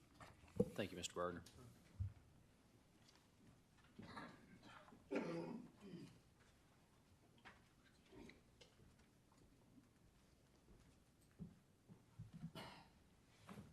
Hello, thank y'all for your time. My name is Jim Barnes, and I live at 22641 West War Eagle Road. I've been a resident, or had a residence in War Eagle Cove for the last 33 years. And we are a close neighborhood, as you've heard, and a good network to look out for each other. And we are the lakefront neighborhood, and as you heard, with 70 full-time residents. We have 12 community docks that house 65 boat slips. We have a substantial population of family and retired residents, many of them being elderly. We have families that visit and grandchildren that walk and play throughout the whole area, and many of us very frequently like to walk our dogs in this neighborhood. Eagle Crest, a for-profit business with a full-time staff and the vendor services it requires for a 24-hour, 7-day-a-week business, does not blend with the nature and respect of this community and its residents. My background over the last 36 years has been starting for-profit businesses and operating them in many towns and states, which has always put me on the other end of this where I sit right now. I always made extreme effort to complete my due diligence for my business ventures and its proposed use before I closed on the purchase of a property. I've been through countless rezonings, large-scale developments, various required meetings with city, county, municipalities, so I'm extremely puzzled how we have got to this point. That is being that after the fact of this business opening, and it's ignoring the steps required to do business, as any of us in business know. Well, it's open and now they're begging for forgiveness. So now here we are before you investing your time and a lot of our residents' time to handle what should have been done before Eagle Crest proceeded with this location. And based on their website, it's obvious they knew, and this is an additional expansion of their business, so it's not their first rodeo. Our road infrastructure is limited. The only way in and out is Washington County 507. It is a narrow, steep-graded, limited shoulder road that is not safe to pull over to allow oncoming vehicles to pass. The community roads in many areas of the Edgeway are starting to break down and the asphalt is sinking and they are in need of some serious repair. Our speed limit signs are faded out and have little to no reflectivity. This is a great concern for safety because non-residents and visitors to the area aren't familiar to reduce the 20 mile per hour speed limit. We also have an intersection, it's a main intersection that intersects 4 ways in the center of this development that has no stop or yield signs at all. This intersection is also a very safety concern because of the wooded terrain and the slopes that doesn't allow for good visibility of approaching vehicles. These items should have been addressed and completed before the CUP was even considered. This business location is on the dead-end lane into a single road lane, Washington County 515. With no shoulder and extreme valleys and 2 blind curves. It is in the back corner of the community, which requires everyone and anyone going and coming from Eagle Crest to navigate through the heart of the community.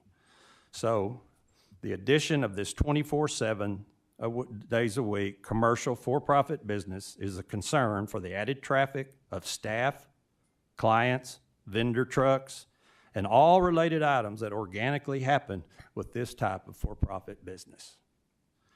The weather and ice and snow is very much a challenge for us, and it concerns us greatly because of the steepness of the entry, and it limits the ingress and egress for days many times for us. Safety is our great concern for our neighborhood.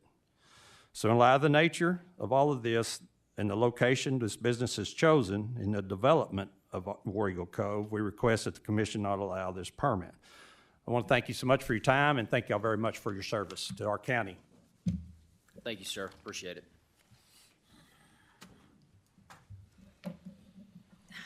Good evening. My name's Mary McKinney. I live directly across the street from this property that has submitted their CUP application. I lived at that address, 19980 Lakeview Road, for 20 years this coming July. I lost my home to fire, total fire loss, in October 2015. And I chose to rebuild there because of the seclusion of that area, the solitude, the peace, but more importantly, because of my neighbors. Because these neighbors are people that are honest, trustworthy, and do anything in the world for you. I know that. I lived through my own funeral. And I chose to rebuild there in that location, across the street from Dean and Ann Hensey, who were the owners prior to Ashley White, with whom they purchased, Eagle Crest purchased this property. I can attest there was no use beyond residential single family on that property at that time. Tonight I'm going to present on behalf of my neighbor, Jim Glenn. Jim is the property owner whose property borders to the south of Eagle Crest, and he unfortunately was unable to be here tonight. Jim has 5 residents on that property. Every one of those residents is filled with family members. A total of 15 members of the Glenn family live on that property. It is in no way any use beyond, in those homes, beyond the single family residential that the rest of us that live in the Cove also adhere to. Well, you have a sheriff's report in your packets. On 2 occasions, November 5th and 6th, clients from Eagle Crest, they identified themselves to Mr. Glenn's grandson, Gerald. Gerald was cutting wood on the Glenn property on November 5th and 6th. On the 5th, the encounter was just a casual conversation, and frankly, Gerald says, I can't really tell you what all they said. I was running the chainsaw and it didn't stop. But on the 6th, he stopped. Same 2 guys. They approached Gerald, and they asked him for a ride to the liquor store. Of course, obviously, Gerald denied, and he watched them walk back to the Eagle Crest property. Now, we're hearing tonight mention of a fence being built. When I got off the phone with Mr. A fence has been built. Maybe so. I didn't see the property today. But as of 4 o'clock yesterday, there were posts that were set on that southern border of the Glenn property. And that is all. A question I'd like you to ask is, what type of fencing is that? Is that a security fencing, or is it a dog-eared picket fence? The other question that I really challenge is that fencing going to go around the whole perimeter of this property? Because if it isn't, don't even bother putting anything up. 2 people also breached the northeast corner of that fencing. My brother, Charles McKinney, and his wife, Susan Chin, own the cabin at that northeast corner that looks into what we're calling on your paperwork. It's called, I believe, the cabin and the cottage. You've heard references tonight of a duplex or guest houses. We're talking about the same thing. My brother's cabin faces those guest houses. He watched them breach that northeast corner on November 5th, walk around that corner, walk through his property, access the rock walkway down the ravine to the lake, back up the rockway to my property. This is the same day, and as by description, the same people that left the Eagle Crest property unsupervised while outside, returned after Jim Glenn's grandson reported the incident to Jim. He filed a sheriff's report. It wasn't until the sheriff went to the front door of Eagle Crest and said, we've had a report of trespassing on this property. That staff was unaware anyone had left the property. If you look at number 2 on your CUP application, read what it says, and you read Eagle Crest's response. It is not at all what occurred. It says that they will be, I'm going to have to look at my notes here.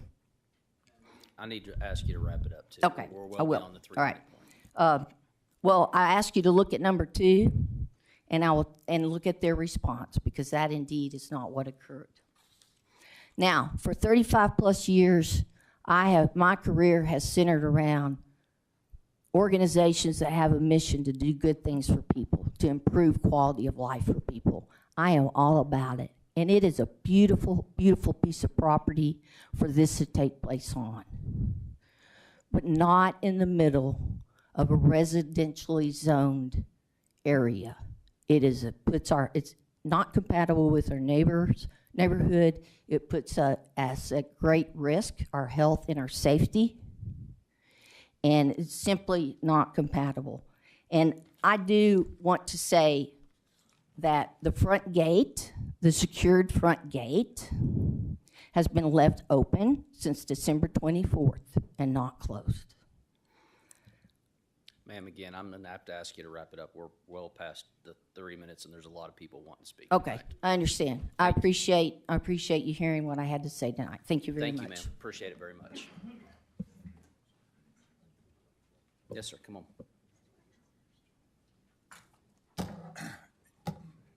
My name is John Farthing, 22641 West War Eagle Road. I will not need much time because so many of the things I was planning to say have been covered much more clearly than I would have been able to make the points. But I do want to mention this. On the advice of my doctors, like a number of folks in the War Eagle community and probably lots of, maybe even some of you, on the advice of my doctors, I spend a lot of time walking on the hills surrounding our home. And I have 2 grandsons, Landon and Layton, who have spent a large part of their childhood with us, visiting and coming out, and we've done our share of babysitting and that sort of thing. They've spent a lot of time exploring the wooded areas on the hills that make our community such an attractive place to live. A big part of what I have always treasured about living in War Eagle Cove is the safety of the place, the sense of security that we have come to take for granted. Until recently, I didn't even bother locking our doors when we went to Walmart. I knew who my neighbors were, and we had that sort of relationship. The sense of security. Over the past couple of months, some of that's been slipping away. There are just so many more cars and trucks, so many more unfamiliar faces, that I really can't go on assuming that it's safe for children to be out playing and exploring in the ways that we've always been used to permitting them to do.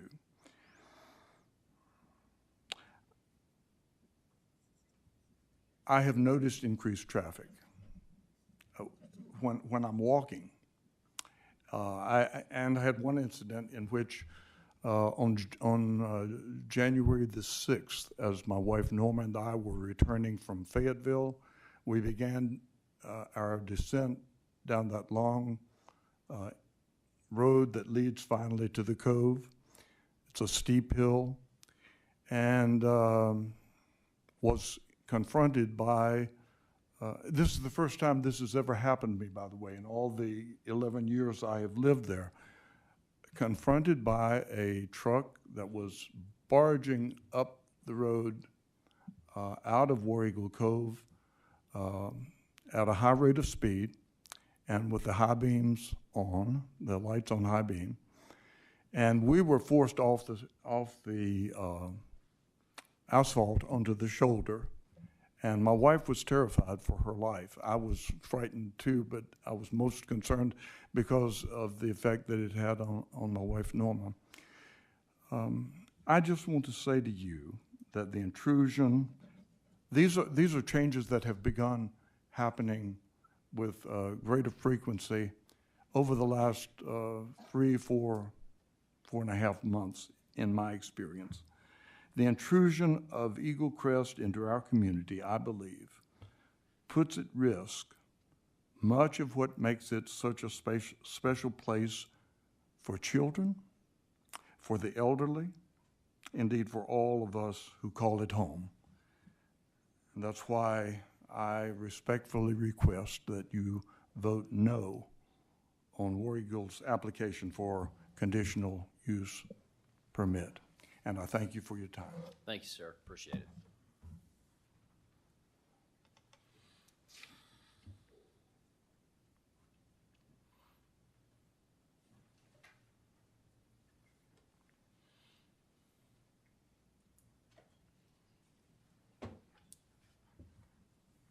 Hello, my name is Bonnie Cameron. I live at 22491 West War Eagle Road, and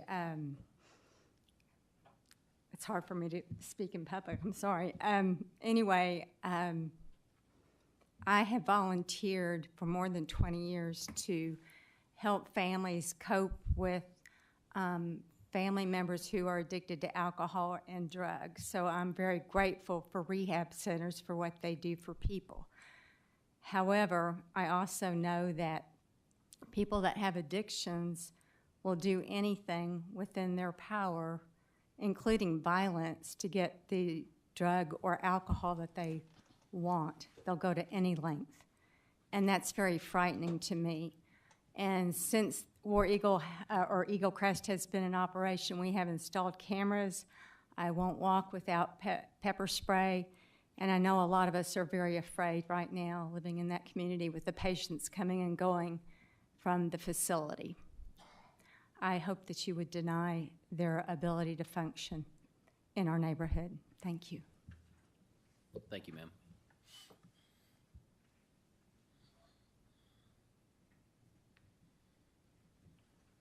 Hello, my name is Jeff Neal, and I live at 1619 Lafitte Lane in Goshen. I own property, my wife and I, in War Eagle Cove, and my mother and father-in-law live there and own property as well. In the CUP application, number 3 says, describe how the conditional use will not be injurious to the use and enjoyment of other property in the immediate vicinity for the purposes already permitted, which is residential, as we all know, nor diminish or impair property values within the neighborhood. Well, you know, obviously, you've all heard a number of issues and a number of concerns that the War Eagle community has. Safety being the number one concern. We raised our kids in and out of War Eagle Cove at my mother and father-in-law's house. Never hesitated to turn them loose on a golf cart or out walking or out fishing or going to the dock by themselves. If my kids were younger, I would never do that now because of Eagle Crest. If we still have property there and we planned on maintaining the property there when we have grandkids, I would never let my grandkids venture out alone because of Eagle Crest. Prior to Eagle Crest, we would have never even worried about it. Everybody in the community watched out for everybody else in the community, and it's a very tight-knit community, as you can tell. So with that, you know, Eagle Crest's response to question number 3, basically on diminished property value, was, well, you know, we've evaluated other locations and property value hadn't gone down. Well, I would submit that none of you would buy property in War Eagle Cove if you were looking to move out to the lake and find somewhere to live. because you've got other options. We don't. We already own property there. As you've heard everybody say, this is their home. They want to stay there. Other people that are considering buying property, they can buy property anywhere around Beaver Lake. There's a lot of property out there, and they wouldn't buy near a facility that's for-profit that creates all of these concerns and all of these issues. So, you know, what we would like to see is proof that property value won't diminish. You know, and the other thing that I can't leave the microphone without saying this. You know, Nathan Harris is a friend of mine and known him for a long time. I commend him for doing it right. That's how you ought to do it. That's why the laws were written. So they knew the right thing to do, but they opened under the cover of darkness and broke the rules, and we all know it. Thank you for your time. I appreciate it. Appreciate it, sir. Thank you. Okay. Whoever's next.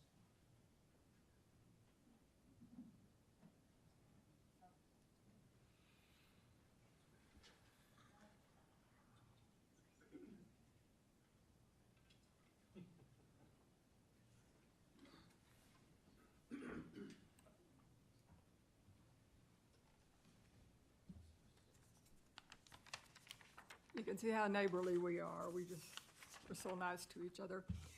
My name is Norma Farthing. I live at 22641 West War Eagle Road, which is less than a mile west of Eagle Crest. Lived there 11 and a half years. Thank you for the privilege of speaking to you tonight. What my neighbors have presented to you tonight is not just supposition, speculation, idle rumor, or nebulous fear.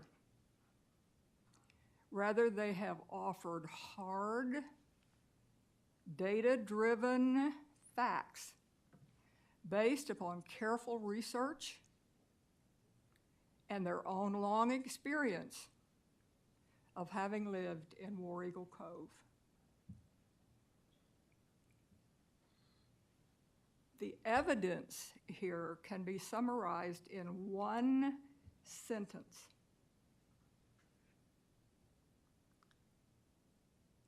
The conditional use permit application filed by Eagle Crest was neither timely nor honest. It wasn't timely because they did not meet a single deadline. And in more than one instance, they simply did not tell the truth. So let's look at each one of those very quickly.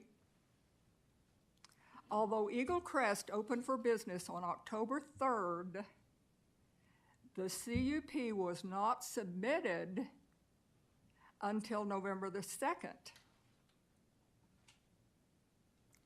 And judging from the CUP's vague, incomplete responses, unsubstantiated claims, and as yet unfulfilled requirements for two essential things: testing the soil and building sprinklers.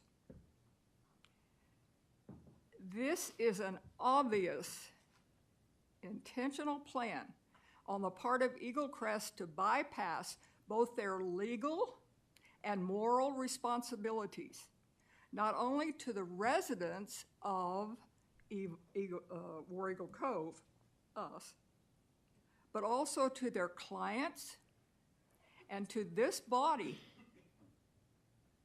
and other oversight agencies. In addition to the fact that deadlines weren't met, it wasn't timely, it is lacking in truth. Indeed, my friend Mary McKinney just moments ago pointed out one glaring falsehood under the supervision of residents. The CUP further states that this will be a 15-bed residential facility where clients can neither leave nor have visitors.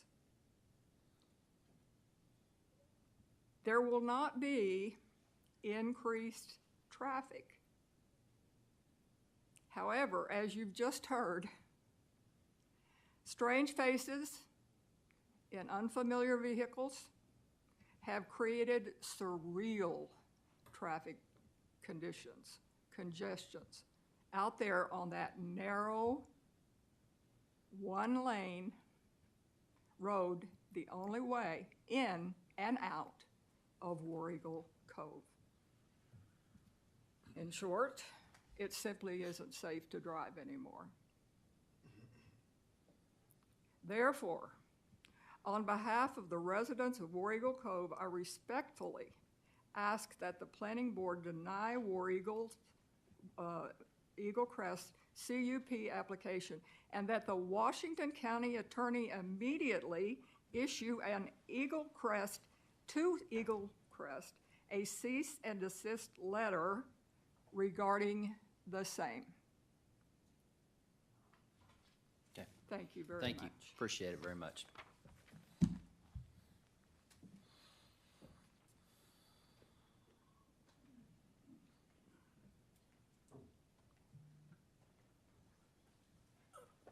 My name's Thomas Gill. I live at 22593 Lakeview Road. I moved there 23 years ago, and 20 years ago I got a job in Van Buren. And I've been driving to Van Buren and back for 20 years because I love that neighborhood. And it's a neighborhood, it's not a business zone. And I have a 15-year-old daughter that's getting ready to be 16. She's going to get her driver's license. She's going to be home by herself.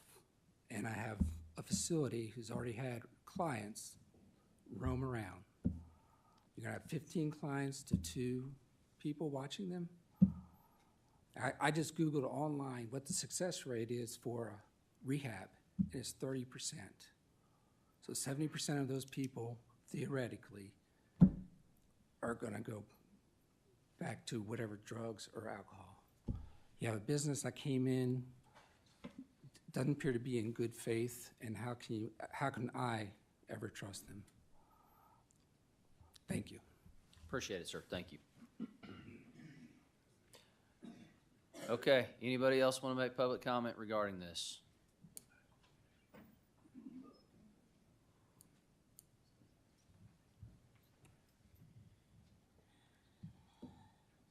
Hello.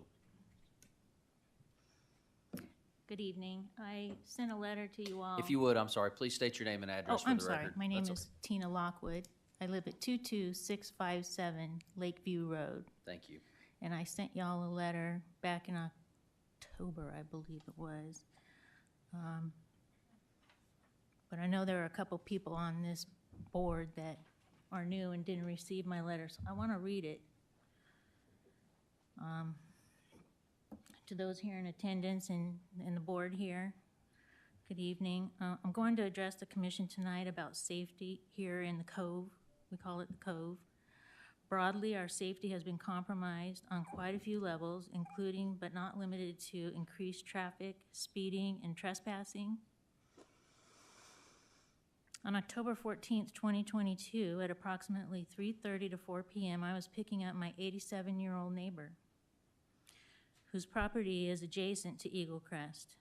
We both live on Lakeview Road, but there's a blind turn in the road to get to her house. I live in what we call the circle. Turning off the circle and entering this blind turn, which leads towards Eagle Crest, I know that I can't see other vehicles or people at that moment coming my way, and neither can anyone coming my way. So I always proceed very cautiously. It's always been this way. We know this in the Cove. We know it. This day, in all the years since 1993, I and my family have been in the Cove. Have I ever been put in such a precarious situation? You can tell how nervous I am because what you're about to hear, it really took me for a loop, and I still have issues with it because it scared me. 2 cars were coming around the corner.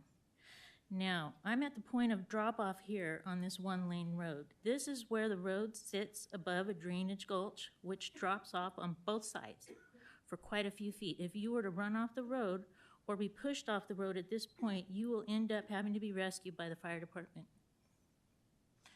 There is no shoulder. There's no room for a car to share the road with you. Somebody has to back up. These 2 cars came around the corner right behind each other at a high rate of speed when they encountered me. They were tailgating each other in a hurried fashion. I was going so slow that I was able to stop on point and prepare to be hit. There was no other way to avoid these oncoming vehicles. I was not hit, but they were just a handful of inches from hitting me head on. Now, because I was involved in a terrible auto accident 17 years ago that required 11 surgeries, my mind went right back to that accident, and I froze, gathered my breath, and waited for them to back up. But you know what? They didn't back up. What they proceeded to do was put me and my vehicle in more danger by trying to ride what little shoulder was beginning to form in front of them and squeeze between me and a county road sign. I was prepared to be sideswiped, but I held my ground and hoped for the best. They did not bother one bit to make it a safe situation. They both continued to squeeze by me in an unsafe manner until they were free and clear. As for me, I was still in this PTSD moment where I had to stay tight and gather myself. Because of the increased traffic and strangers in our close-knit neighborhood, we're tight. We're tight. Our neighborhood's tight. Everyone knows each other.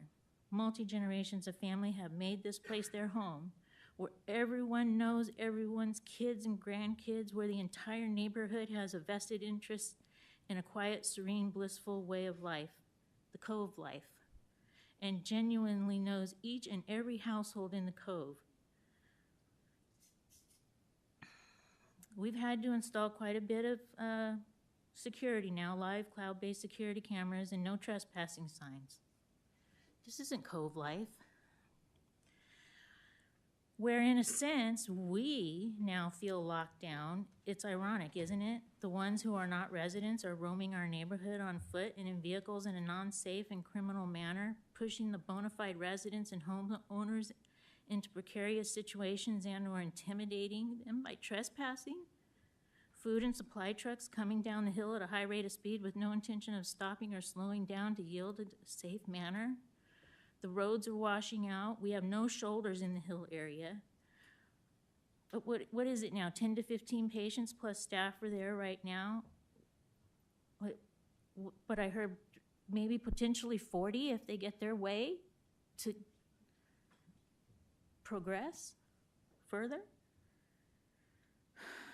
Soon, Eagle Crest will outnumber us all in the Cove. Our quiet, blissful, idyllic, basically retirement community will be no more if you allow this to go forward. There are very few neighborhoods in America like ours. We love our neighborhood and the people who live here, genuinely love them. Each and every one of us here, every one of us would do anything for anyone, anytime. This business does not belong in the Cove, in our sweet, kind, safe neighborhood, and we request that you deny this business its CUP. Our safety should come first. Respectfully, thank you. Thank you, appreciate it. Okay, any other public comment on this matter?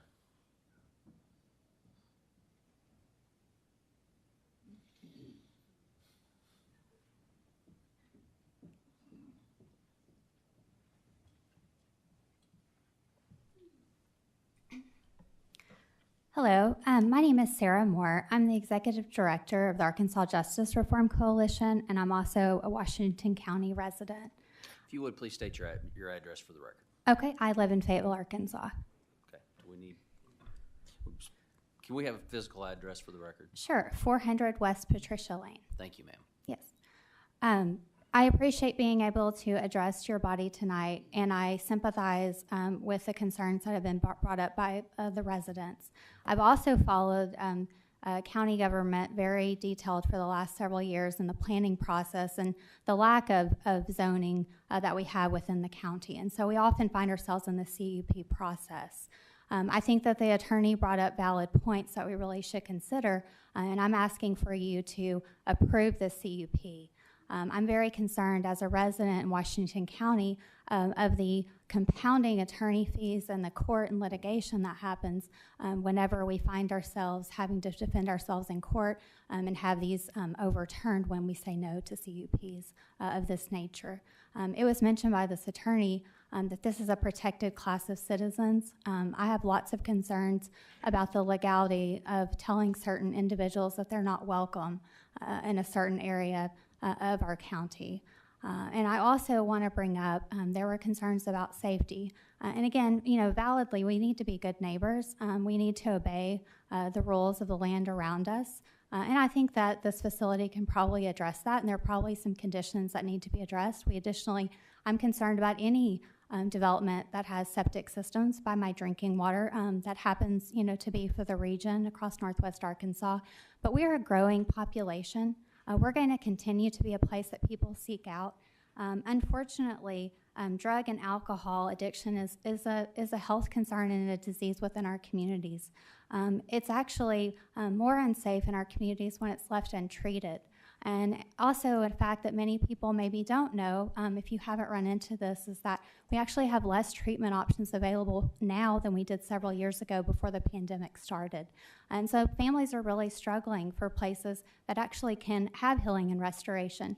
Yes, it's not perfect. It's a curvy road in treatment and recovery, and oftentimes people do relapse. But getting tools in place, coping and being able to heal and recover creates a safer community member, a taxpayer in our community.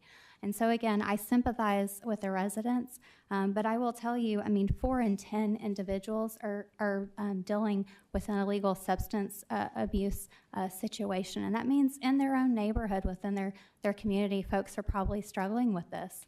And so we need to have facilities available. And if not in this place, where are residential treatment facilities? Where are they welcome? Where do we put them?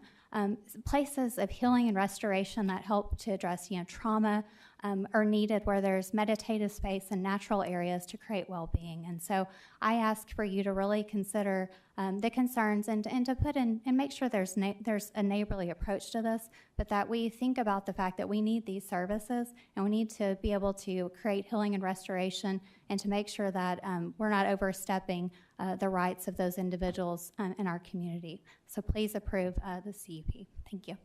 Thank you, ma'am. Okay, anybody else? Okay, I'm going to close it to public comment and bring it back to the board. Ask the applicant if they would, please. I think it would be beneficial to address the septic system and the sprinkler system, and then I'll turn it over to the board for additional questions as well, please. I'll start first with the septic system. As I indicated, they've been in touch with a designated representative. Obviously, they understand if the design of the system that's there now is not sufficient, they will have to make changes. Then they'll have to get it upgraded to an approved condition so it can handle the capacity that's needed out there. That is underway. It's not completed, but it's underway. They know they need to complete that portion of it.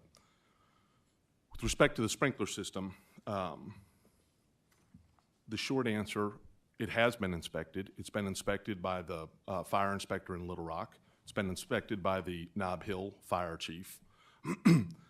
A system was recommended. A system has been designed. We have the proposal for it.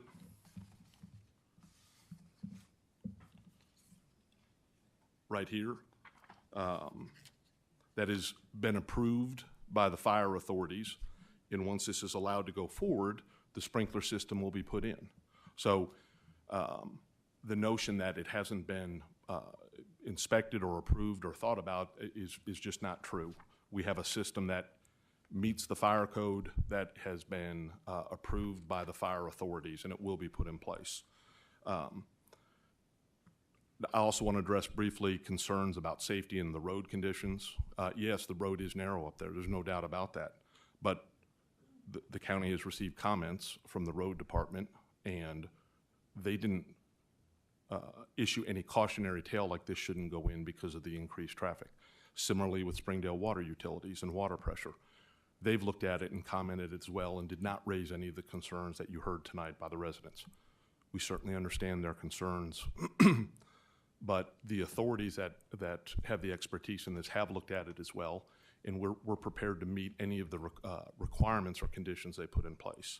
But outside of the sprinkler system, what we've addressed, and the septic system, which we have addressed as well, there aren't any that we're aware of that we haven't addressed to make sure that the project makes sense and that it's safe and that it will be effective. Okay, to the board.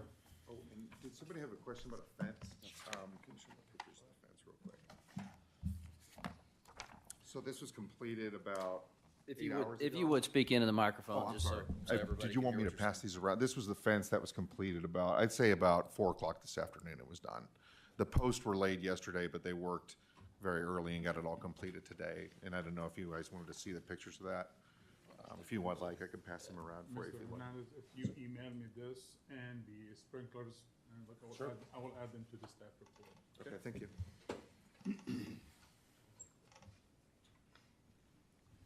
Okay, to the board. The water is a 2-inch water line, Yes, it is a 2-inch water line, yes, sir. and there are 76 different homes out there? I'm sorry, sir? And there are 76 different homes in the subdivision? I I don't know believe the so. number of homes in the subdivision. More than 50? I think they're saying yes. I don't know how many homes And are. Springdale, it's a Springdale water system? Yes, sir.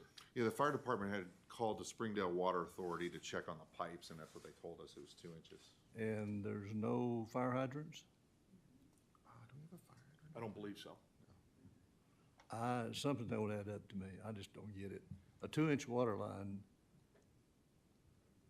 Well, it was confusing for me as well, sir, because there's different types of sprinkler systems. There's like 6 different types, and different ones run on different water pressure. I guess the one that they approved for us, I believe is a 13D, and that's designed for residential 2-inch pipe, and they had to call the water district to make sure before the state fire marshal in Little Rock approved the whole operation.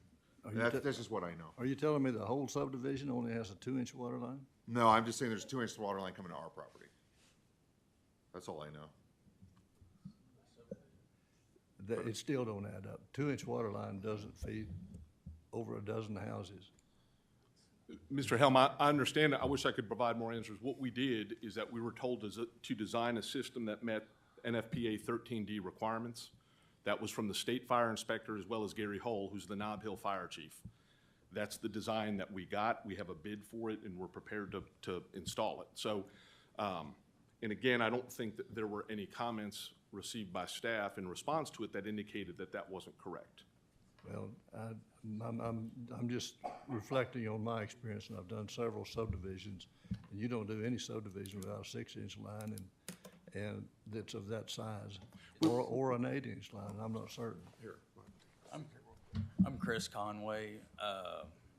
Address is 327 Southwest 4th Street, Bentonville. I'm the one that owns the property. It's not a subdivision. That's why it doesn't make sense. But where are all those houses getting their water?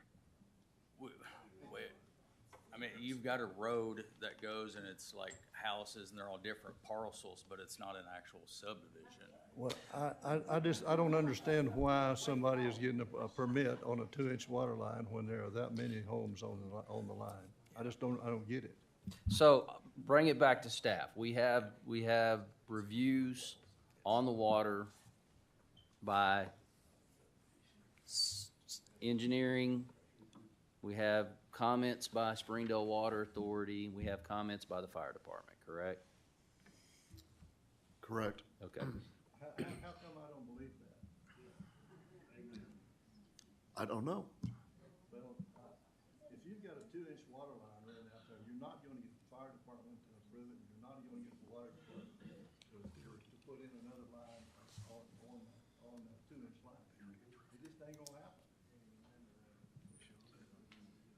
I don't have an answer. I mean, But we have an approval from Gary Hull. I don't know if it was part of it. I'm happy to provide that as well. Like I said, we will provide the quote we had for the system. It was designed that way. We'll provide the design for it as well. Okay. Different world than I've lived in. I understand, sir. I'm not questioning that. From the applicant's standpoint, I don't know what else we can do than rely on the fire inspection authorities and then a company that installs sprinkler systems to design the system. I hear what you're saying, and I'm not arguing with that. I'm just saying that Yes, this sir. line versus this line. Yes, I sir. don't get it. Okay. Okay. So staff does not have comments from any of the regulatory agencies of any concern on water. What was communicated by Springdale Water was a boilerplate for when they anticipate a larger development coming in. Okay. But they did not address any of the pertinent conversation. Okay. Thank you.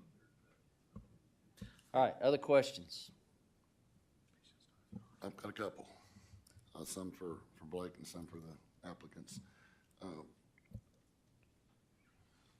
How much of the residents are state funded or private insurance? What's the percentage there? All of our patients are private insurance or private pay. Medicaid, state-funded programs, we do not accept. Okay, and what would be the minimum staff that would ever be there at the lowest point?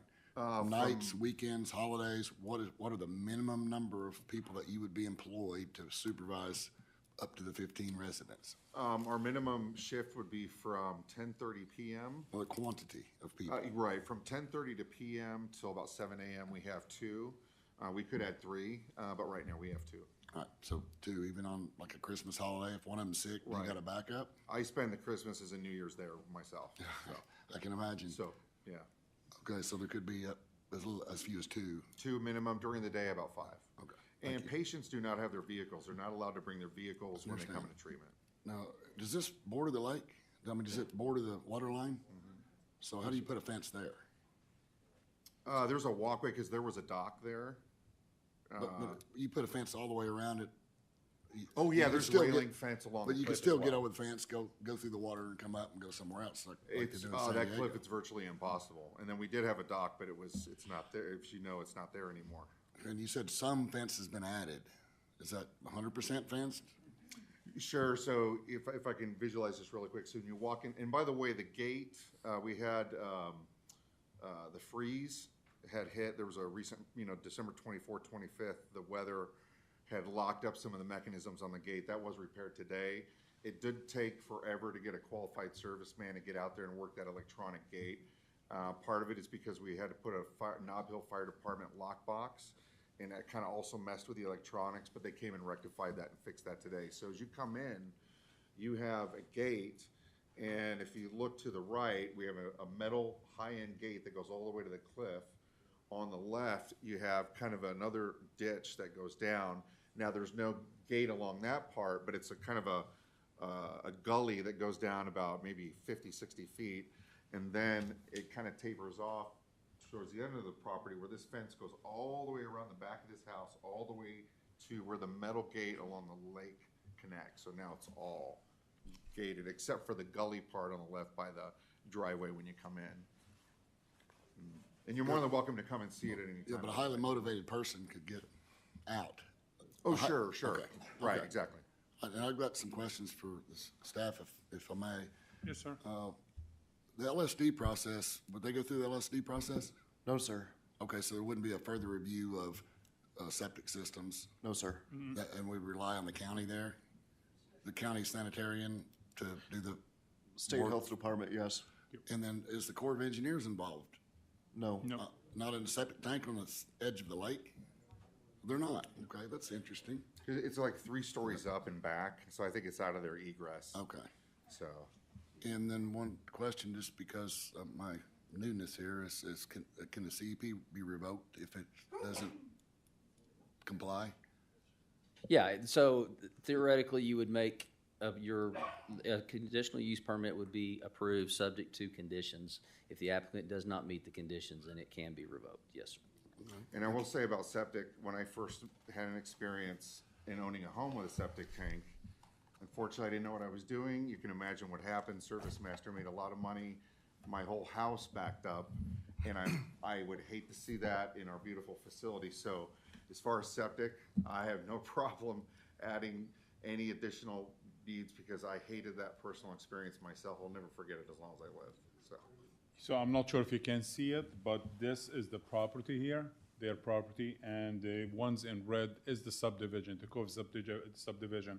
So this property is not part of the subdivision, but it's very close. So that's why maybe they don't have the fire hydrants or like the 8-inch line. Okay. It's not part of the subdivision. Okay, other questions? Action by the board? And we wanted to thank you for your time, by the way. Thank you, appreciate it.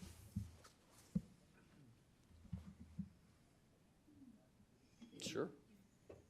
Yeah, so.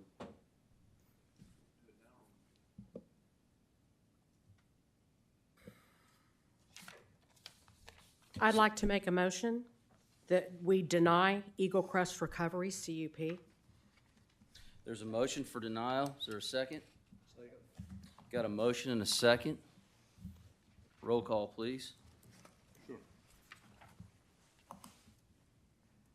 Joe Manor? The motion is to deny. So a yes is denying the motion. Yes is a no. Okay, Yes I'm is, a yes. What was it? yes. Okay, got it. Maria Banks? Lisa Miller? Yes. Jay Piercy? No. Neil Helm? Yes. Philip Humbard? Yes. Lauren Shackelford? No. So that would be 1, 2, 3, 4, 5 against 2 approval of denial, so it would be denied. Okay, so the applicant, the request for the conditional use permit has been denied. Yes, sir. So you can contact You have. county yeah, staff within for 30 obviously days, the, you can apply the, for appeal and go. there is an appeal process to the Quorum quorum court. court, just so that the or the public knows as well. There is an appeal process. They can appeal it to the quorum court. You will be noticed if they do appeal that to the quorum court as well. Thanks for all this time All and right, consideration. appreciate it. Thank you very much. Thank you. Okay. 5 minutes remission until like everyone. Yeah, okay, we're gonna take a little break. We just ask everybody, we do have more business to do. If you could just go ahead and move on out, we would greatly appreciate it.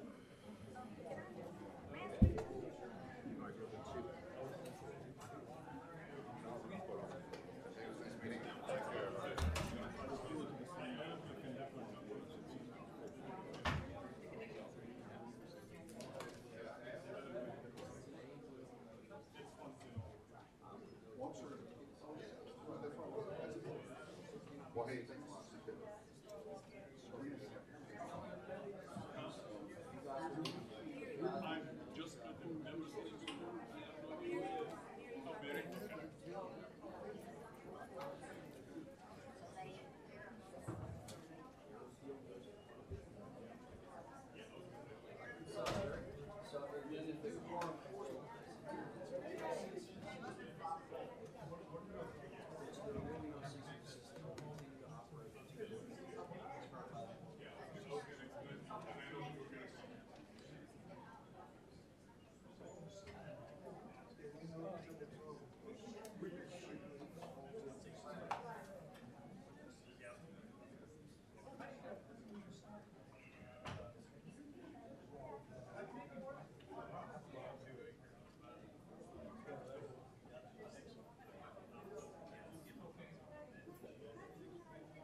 Yeah, I mean, just give me like a few minutes because I have to do this presentation first. And whenever, All right, I'm going to declare a 2-minute warning. We're going to get back on in 2 minutes, so if everybody can start settling in, please.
Glad that one's over with. That's exhausting. It's really trying listening to both sides. Oh, I'm sorry.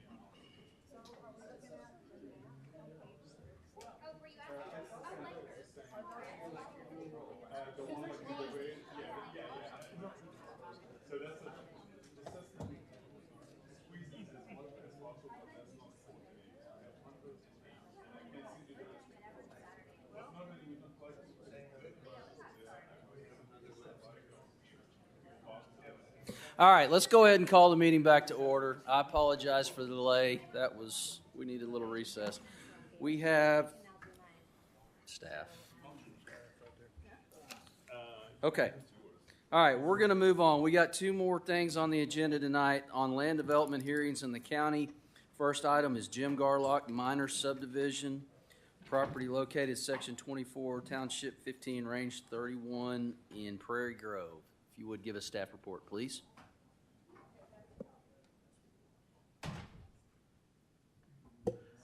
Thank you. I'll need a second.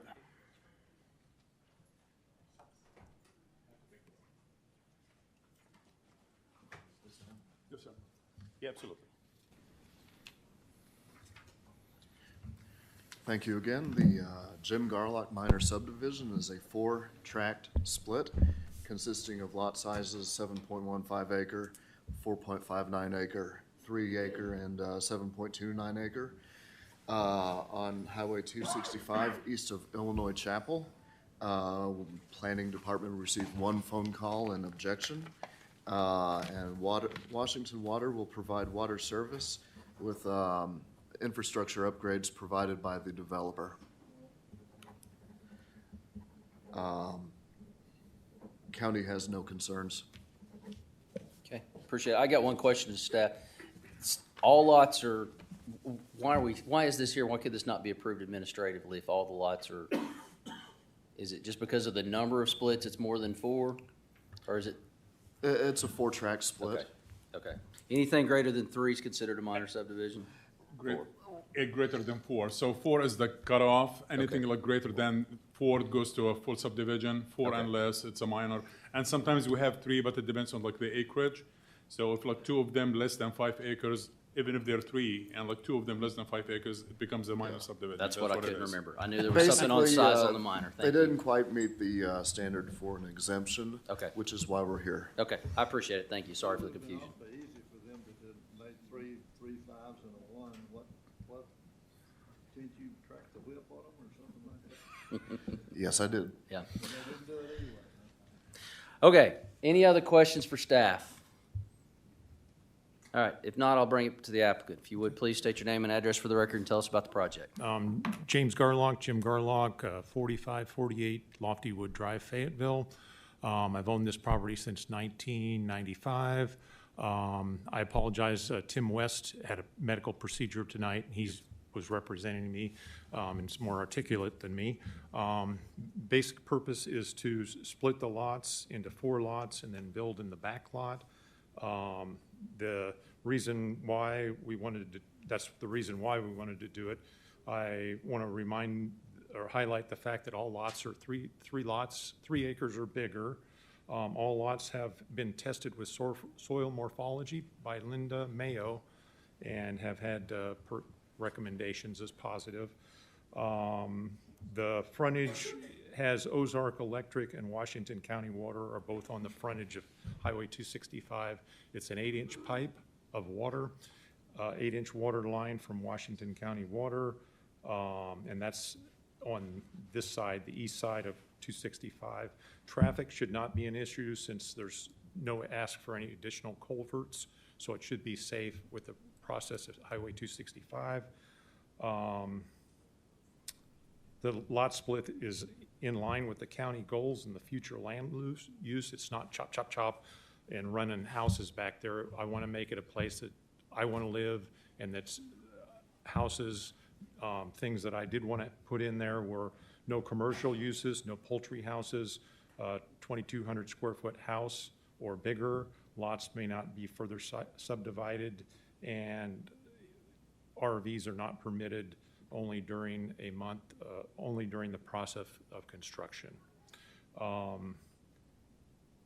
As I say, the lot split's in line with the goals. That doesn't place an undue burden on the utilities or unsafe place, and I'd ask that you approve 2022-460 with this simple lot split, please. Appreciate it very much. We'll holler at you if we need you. All right, is there anybody here from the audience that would like to make public comment on this request? Seeing none, I'll close it and bring it back to the board. Questions, comments, motions? Mr. Chairman, I'd like to make a motion that we approve the Jim Carlock minor subdivision as submitted and subject to staff comments. We have motions or second? Second. You got a motion and a second. All those in favor say aye. Aye. Any opposed? Thank you, sir. Appreciate it. Thank you all for your time. Thank the Planning Commission and planners that advised me. So thank you very much for your long night, and it's just still going on. Appreciate your patience tonight. Thank you. All right, last thing we have, well, I think it's the last thing. Next thing we have on the agenda is Fayetteville Planning Area, Farmington Quarry Expansion, High Intensity Pre-LSD.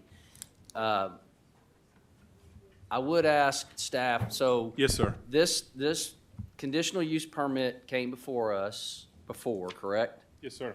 The conditional use permit was appealed to Quorum Court, which has approved it, correct? Yes. Okay, so can you specifically tell us, since this conditional use permit is in place, what we're looking at tonight and what this board is trying to accomplish tonight? The only reason we're looking at this one because it's like the development is larger than 1 acre, and by our ordinances, anything larger than 1 acre has to go through a large-scale development. And both the large-scale development comes in like two parts, preliminary and the final. And so they're applying for the preliminary right now until like the project is done, and they will apply for a final. And that's the only reason we're here, because it's a conditional use permit. It's been denied, then like appeal to the Quorum Court, as you mentioned. It was approved by the Quorum Court, and they're like doing the next step.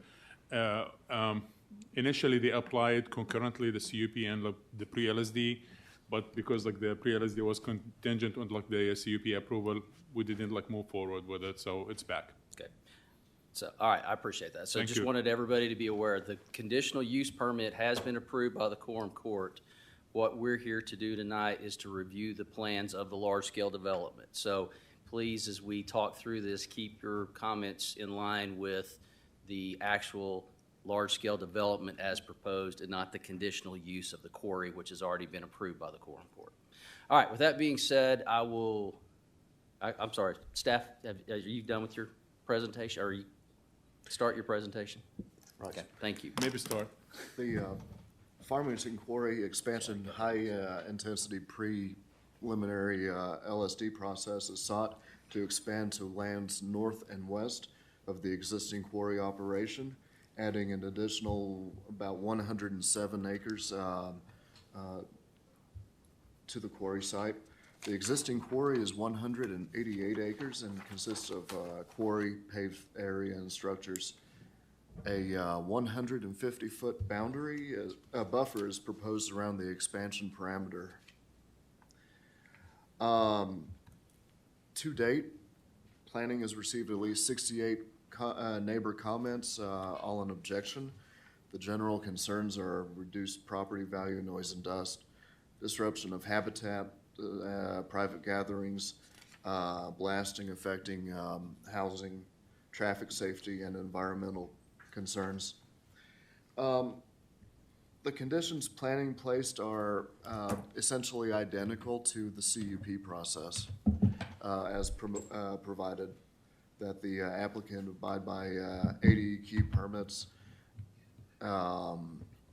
trucks moving in and out for the LSD process, use a wheel wash, trucks be tarped before leaving the site, and traffic being directed down Hamstring to Highway 16, not towards Harmon. And also provide the submitted dust abatement plan. Additionally, previously approved conditions are the applicant provide blast notifications through phone, text, or email to interested parties at least 24 hours prior to each blast and 1 hour prior to shot time, and that the applicant provide third-party monitoring service and maintain seismograph equipment in affected areas to monitor each shot for air pressure and vibration, and provide bordering neighbors portable seismograph equipment at their home for time to track readings at their respective houses. The applicant will repair potholes and other road damage on Hamstring leading to Weddington on an ongoing basis. Ingress and egress is limited to the existing entry point. No new entrances or exits have been requested or approved. And the applicant shall maintain a 150-foot boundary buffer and provide screening in the form of natural vegetation and trees to minimize visibility from adjacent property and quarry expansion area. I certainly believe the applicant is here to answer any further questions. Okay. I have a question for staff. Appreciate it. Go ahead, sir. Are your requirements, do they parallel the same requirements that we did on the Hunt Rogers a couple of years ago? Yes, sir. Is there anything left off? Just vegetation, I believe, because it doesn't fit the area, some of it, so it does not fit I all the believe area. we made it pretty materially similar to Hunt Rogers up in Springdale. Yes, sir. I wanted to kind of normalize the two. If there's anything left off, it's not out of malice. Yep. I understand, but I'd like to know if there's anything left off, because we wrestled with that thing for years, it seemed like, before. I'm just that good. All right, other questions for staff? If not, I'll turn it over to the applicant for presentation of the project. If you would, please state your name and address for the record, sir. All right, my name is Andrew Effinger. I'm the Assistant General Counsel of Rogers Group, who's the managing member of the Hunt Rogers Materials LLC. I live at 7705 Riverview Bend, Nashville, Tennessee. To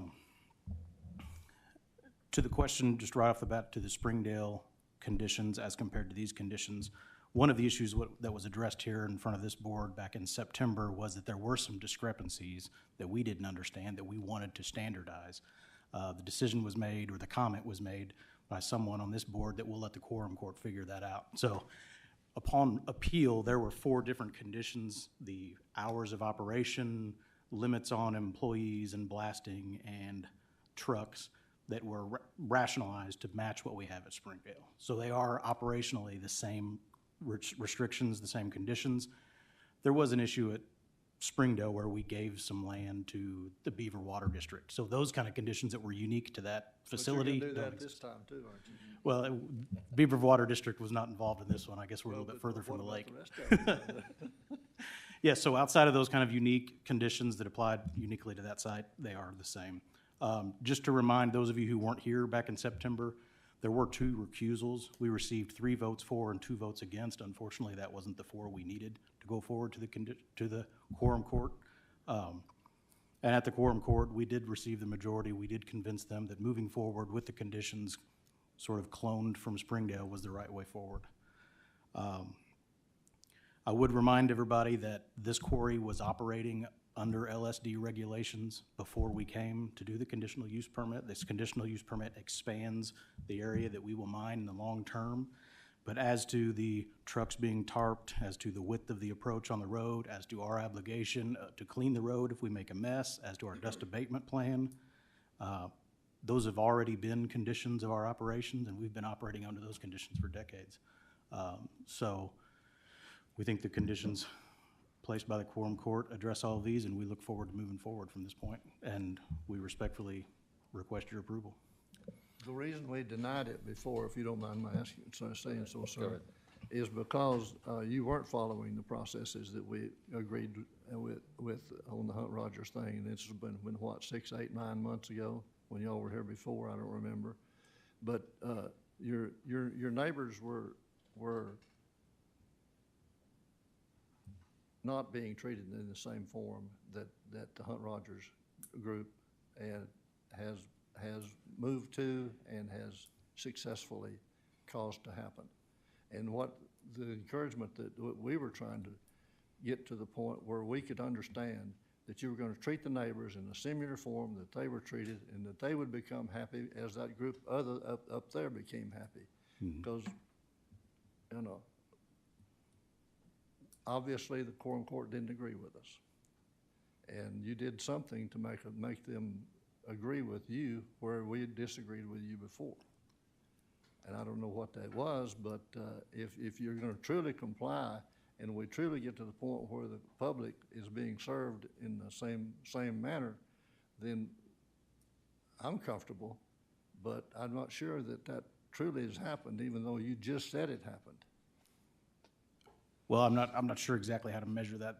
The obligation at Springdale to have a neighborhood committee we initiated before we came in front of you guys back in September. We hadn't had the long run that we had during the Springdale application for people to bring comments, have them addressed, understand what's the misconceptions that they might have, and work through that kind of process. What we talked to the quorum court about was putting this process in place with the ombudsman, with the neighborhood committee, who can have recourse to the ombudsman, who has recourse to staff and this board and the quorum court if we're not following the conditions, is the way forward. We did that in the Springdale application because of the COVID rules, and we did it over an 18-month-long process before we ever got the LSD approved and got through the planning board. Our preference, as we expressed it to the quorum court, was to get these in place and to follow the same rules, and hopefully the same effect will happen. I think one piece of evidence you'll see tonight is hopefully there's a little smaller crowd. We had follow-up meetings after the quorum court meeting and after the meeting with you guys. There were people that, just like every time we do one of these, didn't really understand the plans, thought something was going to happen that wasn't going to happen. There were people that spoke at the meeting about hazardous wastes that only come from metal mines. We are a non-metal mine. So there's a lot of myths that have been dispelled, a lot of current concerns that have been put to bed. That's not to say that there's now no opposition to this proposal, but that's what we hope this process brings, is clarity. We'll do what we can do. We'll be as good a neighbors as we can be. We're not going to stop existing, but we'll work with you. We'll make concessions as we can, and we'll keep moving forward. Could you expound upon how you brought the truck drivers under control and created an environment for your neighbors where they're not uncomfortable anymore? Well, we do have controls in place to watch the trucks and to call on them when they leave. Unfortunately, if you just think about the practical reality, when a truck is pulling out and they've gone, we can't quite, turn on sirens and pull them over like the cops can. Actually, you can, and I think you did that at the other place. We have at times, and there's folks here who have done it themselves. I don't live here locally. There have folks that have followed trucks, called their boss, got them on the phone, told them if they can't tarp the truck, they don't haul for us anymore. That's the point I was making. Yeah, so we work those processes and we do it. That doesn't mean that there's not going to be an occasional trucker that doesn't comply with the rules. We do what we can. We have a policy in place, and we punish those that we see violating the rules. I was pleased after I heard what you had done there, because that was a long process, and they had valid complaints.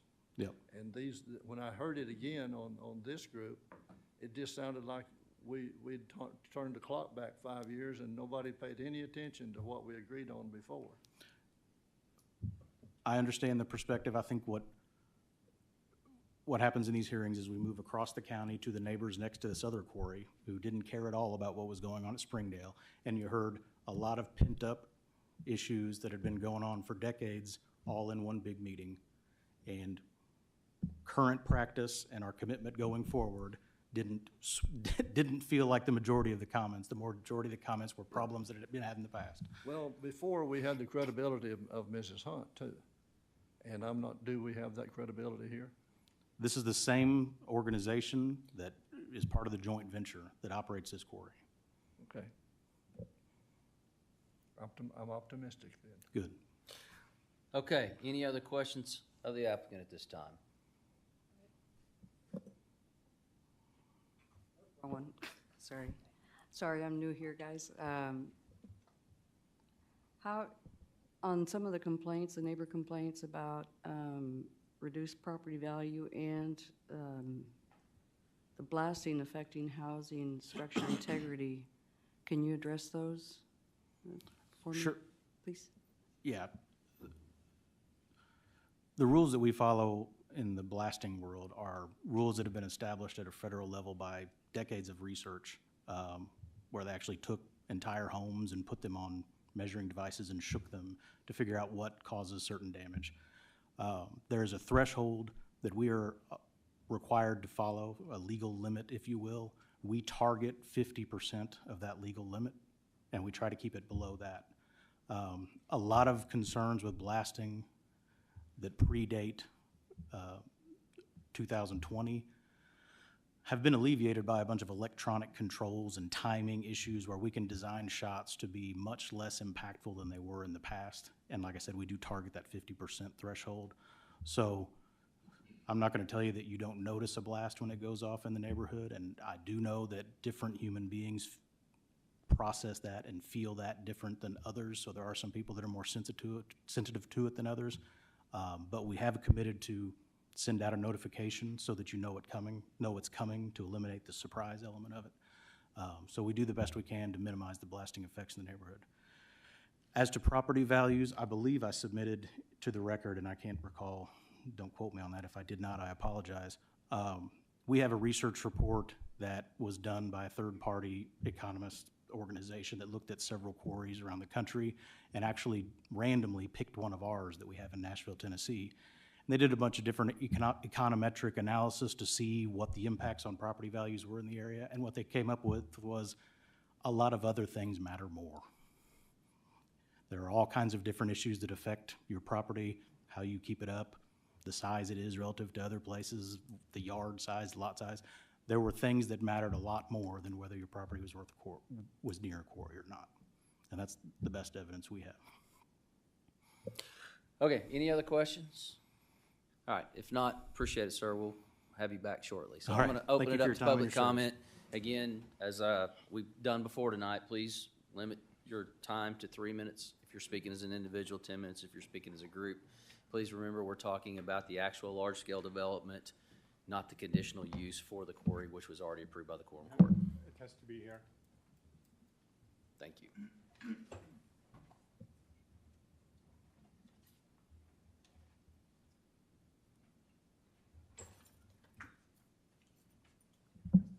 Yeah, they're gonna look at it here.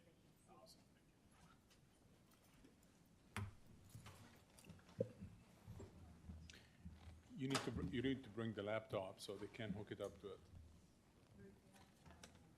I can't present it if I. Good evening. My name is Kenneth Webb. I live at 15959 Hamstring Road in Fayetteville. We're part of a alliance for Northwest Citizens Alliance for Property Rights. Citizen is against the nuisance of Rogers Hunt Group, Rogers Farmington Quarry in our neighborhood. We have a question on. I have a comment. We had this all arranged so that I could put what they're looking at up on the screen for everyone to see, and suddenly it's not possible. So this feels unfair. We need the files that we sent on this computer to be reviewed while they speak. We have to switch all of the connections. Yeah. In the meantime, may I ask if you all received a letter today that the cup that was approved by the quorum court is being appealed to circuit court? Is it the same one? Board members? The same button? Do I have to change anything here? Yes, sir. Yes, sir. Yes, ma'am. We received an email referencing that it had been appealed. And that has no bearing on whether or not the LSD discussion moves forward? No, ma'am. This is a pre-LSD. This conversation moves forward through that appeal process, during that appeal process. Do you all have the authority to modify how the LSD occurs or to deny it wholly? I wish the county attorney was here. I would defer that to him, but Blake, you want to try to handle that one? You can always deny or accept anything. You can approve or deny or table anything. But it still has to go to the full court. Yeah, I mean, yes, same. Could be appealed like by the applicants or appealed by the neighbors, depending on like who's appealing. So there's an appeal process for the pre-LSD too, Yeah, as it's the same well. process. So even though the conditional use is under appeal, we will continue to hear the pre-LSD motion. That is also subject to appeal to the quorum court. The CUP is being approved, so it's done. Yeah. Well, we, the neighbors, we have serious concerns, particularly to the conditions that were changed in favor of the Hunt Rogers Group, despite 100% overwhelming complaints for the neighbors. There wasn't a single neighbor in that area that supported this mine and the expansion of it. Trucks passing through the wheel wash system, non-existent. Trucks being tarped when they're leaving the site. That we've got countless pictures and videos of trucks leaving the site that are not being properly tarped, going straight to Hamstring Road instead of back through the dirt roads. That's still an ongoing issue. Cruising up Hart Road, the heavy traffic that is creating huge washboard issues in the unpaved road that's leading away from that. Traffic that they're not supposed to be going on. Conditions for maintaining the blasting average to once a week. There are 3 this week. That condition was completely stricken from the conditions in consideration. Limiting operation of hours from 6 a.m. To 6 p.m. Monday through Friday, 6 hours on Saturday. I've been woken up numerous times here this week, 5 o'clock, 5:20, to heavy equipment sounds, alarms from heavy equipment backing up. That operational time condition was completely stricken from the conditions that were provided. Providing neighbors on request the seismograph, the bordering neighbors, that was stricken out. The truck average to 200 counts per day, that was completely stricken from the conditions, as well as applicants shall not significantly increase employees on site. The neighbors should have equal say in crafting the conditions that directly affect the neighborhood, especially when the existing conditions were not even being respected by the Rogers Group. Sir, I would please, again, you're addressing the conditional use permit that was approved by the quorum court. We're here tonight to talk about the pre-large scale development of how that additional land will be used. What you're doing right now is the conditional use permit, which is not before us tonight. The large scale development is before us tonight. The conditional use permit was approved by the quorum court. The quorum court. Is it not relevant to the That is not what we're here to do tonight. The conditional use permit and all of these conditions you're talking about, that was decided by the quorum court. All right. This group tonight, the planning board, is here to discuss the large-scale development as proposed in front of us tonight. Well, this whole thing has been completely steamrolled over the residents, the neighbors, everybody in the area. That is what we're opposing.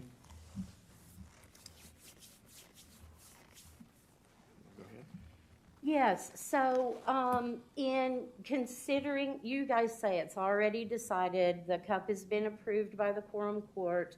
It may get, overturned in circuit court, but we have concerns about, them following their LSD, recommendations or rules because of their past and current behavior. So when, we see every day what's occurring around the quarry and how Rogers Group conducts their business and how they follow the rules. And I hope you will allow us to just share that with you so that if you're considering the LSD, perhaps you wouldn't want to do that. So the untarped trucks, that's a regular occurrence. Rogers Group is currently and in the past out of compliance with their dust abatement plan. They do not keep their haul roads watered as required. The airborne dust billows from the north side of the quarry on a regular basis during dry periods. The dust blows onto Hamstring Road and neighboring farms and residences. These pictures were taken off of Hamstring Road in September. Unfortunately, the photos do not do justice to the giant clouds of dust that are coming off the north side of the quarry. Outdoor lighting. Rogers Group stated on their permit application that there would be no outdoor lighting. And yet these lights appeared on the upper north ridge of the mountain this summer, shortly before their application was submitted. Those lights, they did not have permission to put up, and they are in violation of the lighting conditions, saying that they should be shielded from the neighbors. There's ongoing damage that's occurring to Hamstring Road. They are not following the rules of keeping Hamstring Road cleared. It is a regular occurrence where there is rocks strewn on Hamstring Road. They are not cleaning off the sludge. Driving here this afternoon, it's white with limestone all the way from the exit from the quarry onto Highway 16.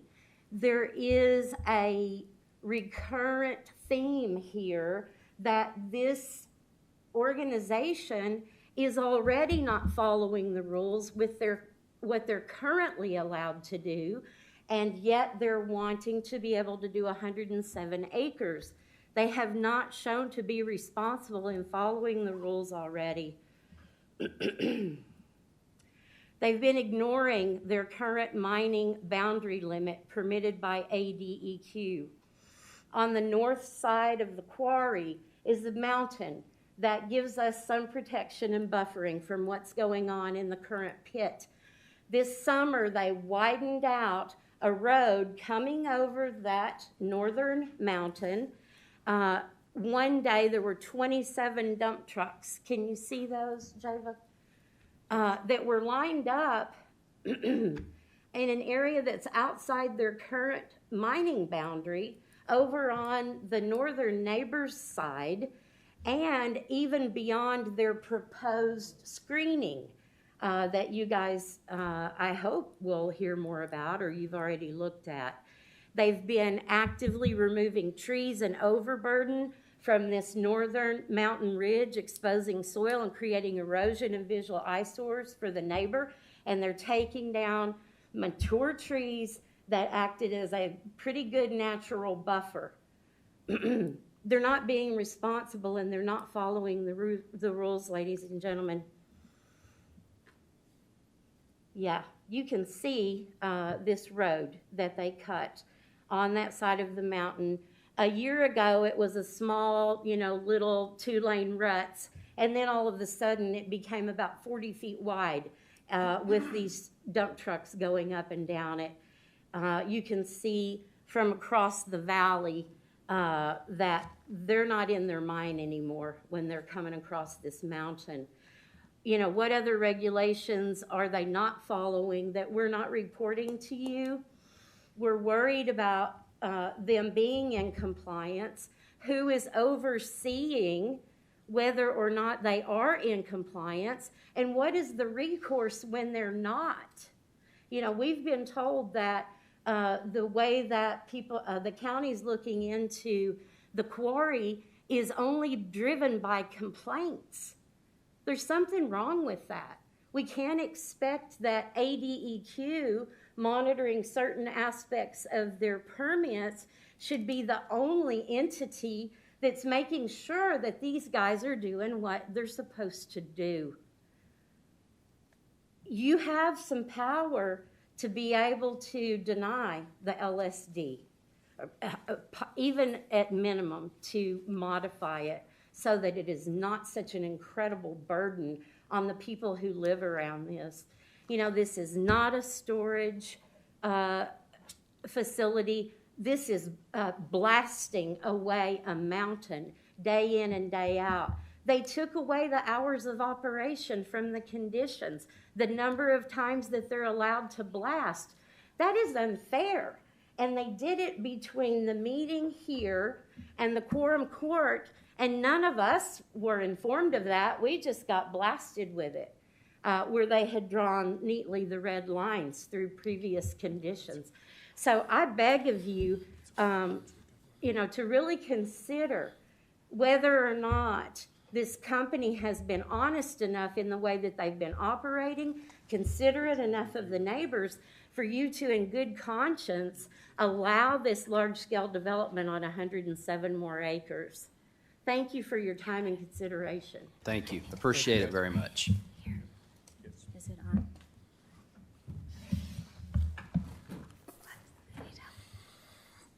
Can you help that get bigger, please? Do me, girl. No, okay. Can you help that get bigger, please? Can you help that get bigger, please?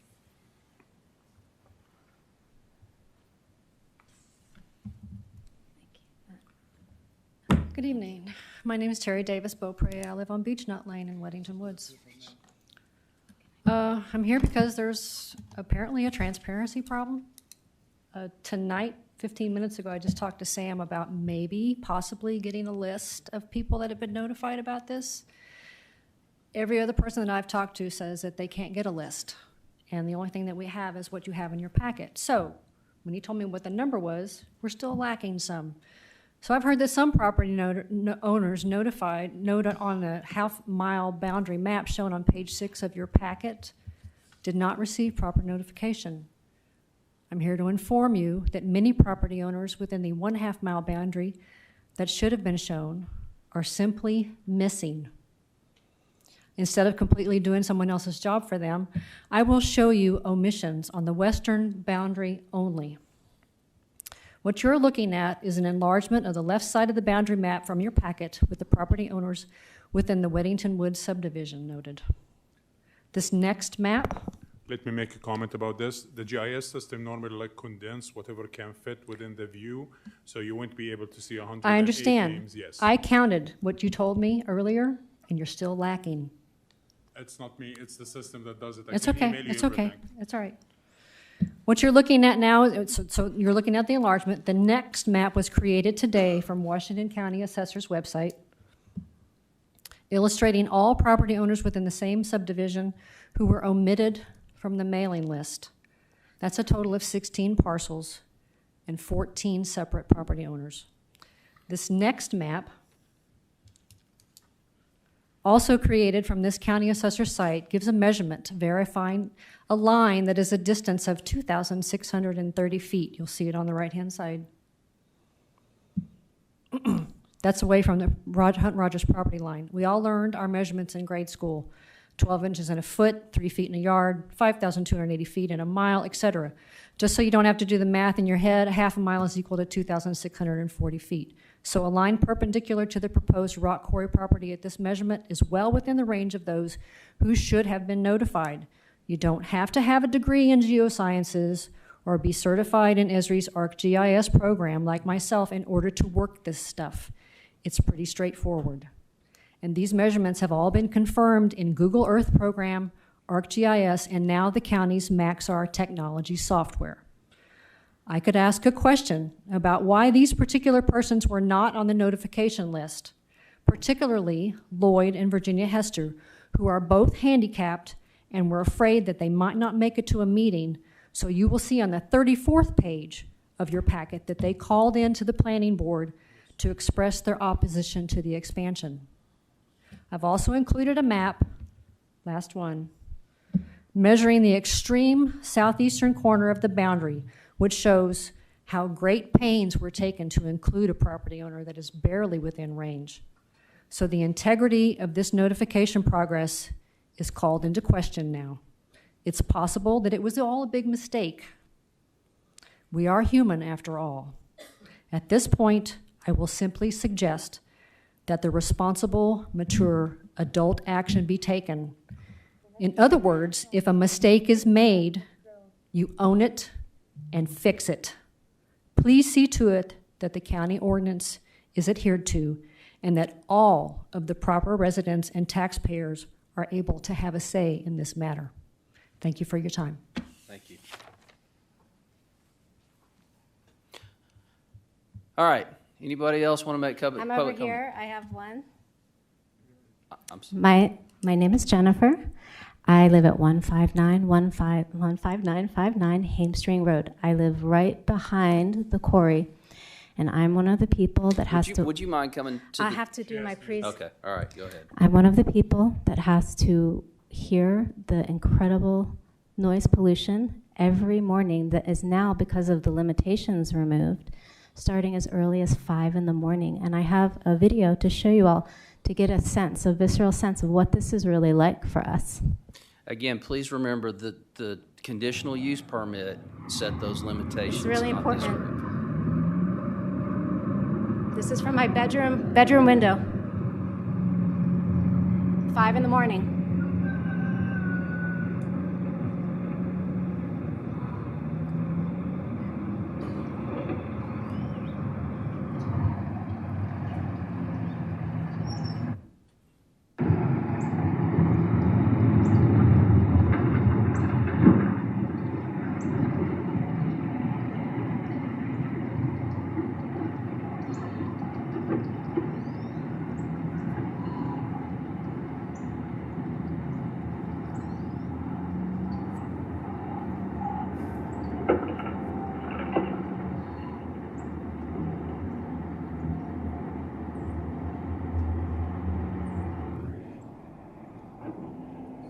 You get the point.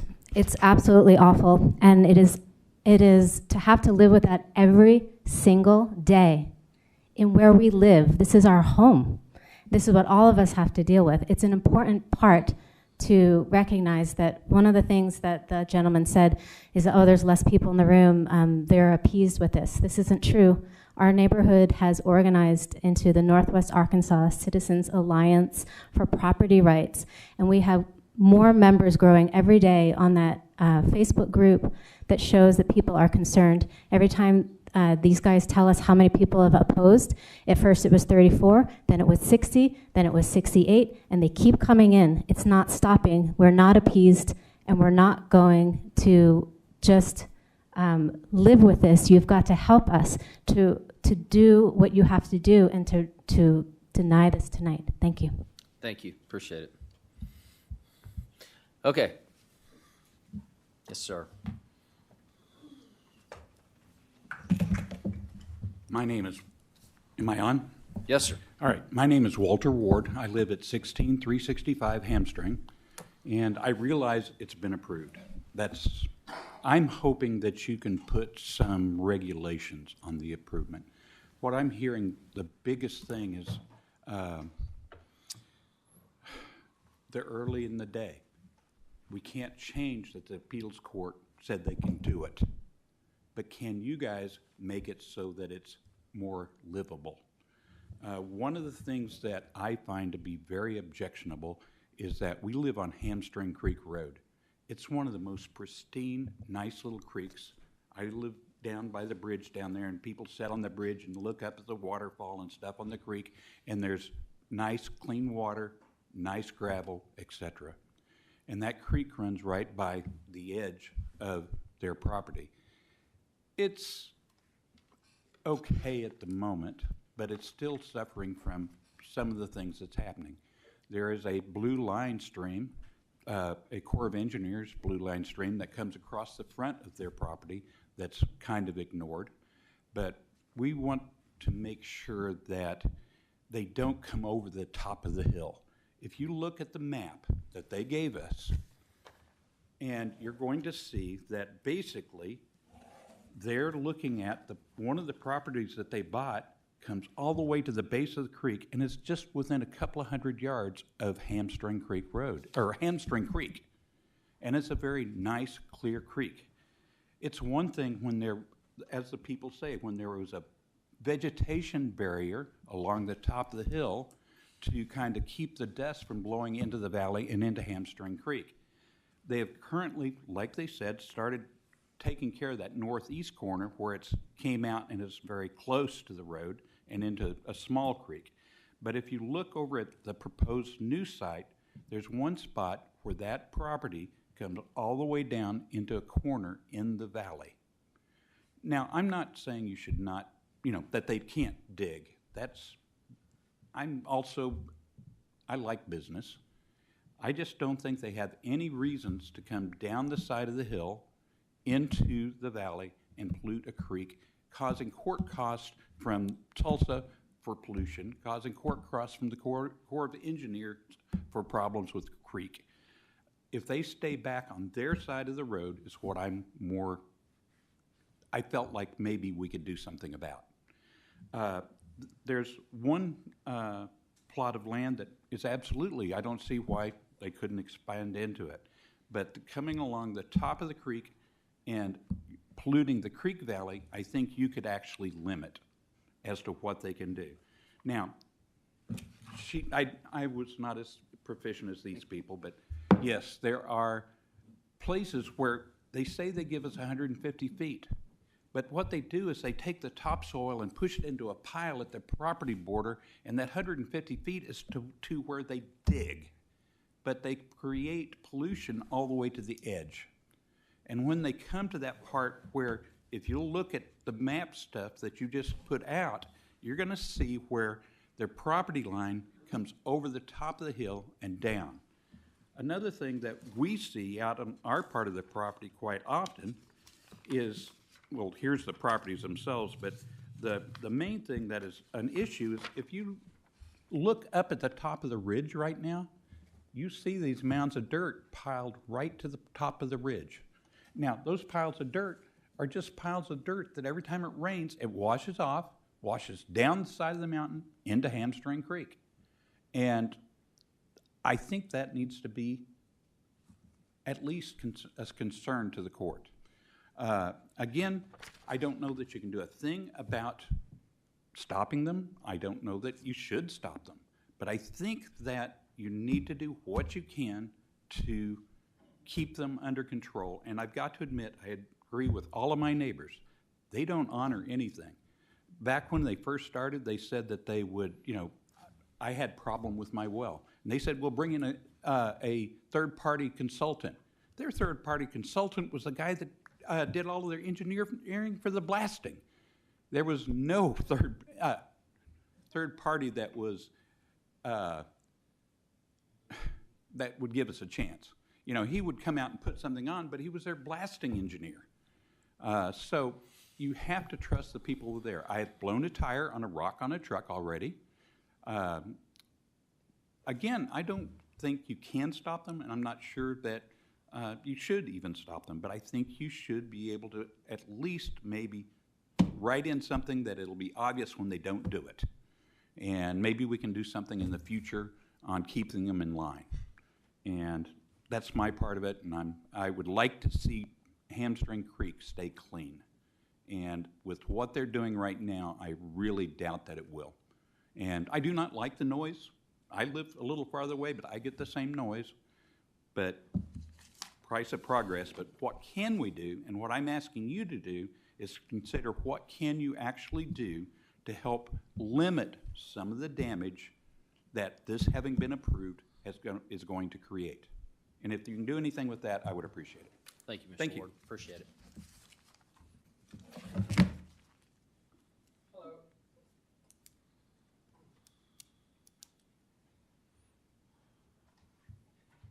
Okay, excuse me, I'm Don Austin, 15995. I share a fence with them, and really my experience with them has been good. I'm kind of a freak on that, I guess. A long time back, I had them come, I was concerned about it, and I had them evaluate the house, and they did a real professional job. I was really pleased with it. We've discussed the well a lot. And Dwayne was, real helpful on that, very encouraging. But, there are legitimate concerns. I don't know if any of you people have been out to Hamstring Creek Road. It's really a very special little community. It's only 20 minutes from here, and it's really very unspoiled, very lovely. And it really would be a shame if, that were to deteriorate. There's no way that we're going to stop growth here, but we have to really work on how can we become good neighbors. I've been out there 20 years. I have neighbors there who've been on Hamstring Creek Road since the Civil War. People get there and they want to stay there. So how can we make sure that we can coordinate, our needs for gravel and such, while maintaining the quality of our homes. So let's see, really I would encourage you to check out the neighborhood. It's really quite a special little place. There have been charges of not being in compliance with the regulations. This business of being awakened at 5 in the morning, that wouldn't work for me. Do you have some way of ensuring that they are in fact being in compliance? Are they, because that's your job. They're supposed to, follow the rules, but it's, you people are really the ones who are supposed to enforce it. Now, I realize this may not be, you've been mentioning LSD. I have no idea what that is. That's not the way my mind works. But we really kind of count on you folks to stand up for our side. By the way, is Charles Dean? Is one of you? Oh, can I ask that? This is the planning board. Charles Dean is on the quorum court. Yes. Oh, okay. So he's not here, huh? No, there would Bummer. be 15 people. So.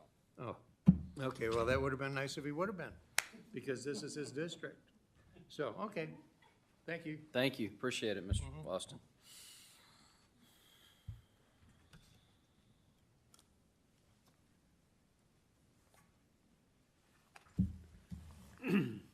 My name is Michael Luna. I live at 15946 Harp Road. I'm directly north of the quarry across Hamstring Creek. I just want to say one thing, and that is, unless and until this county gets some enforcement capability on people like that, all this needs to come to a complete and total halt, because they know that there is no enforcement.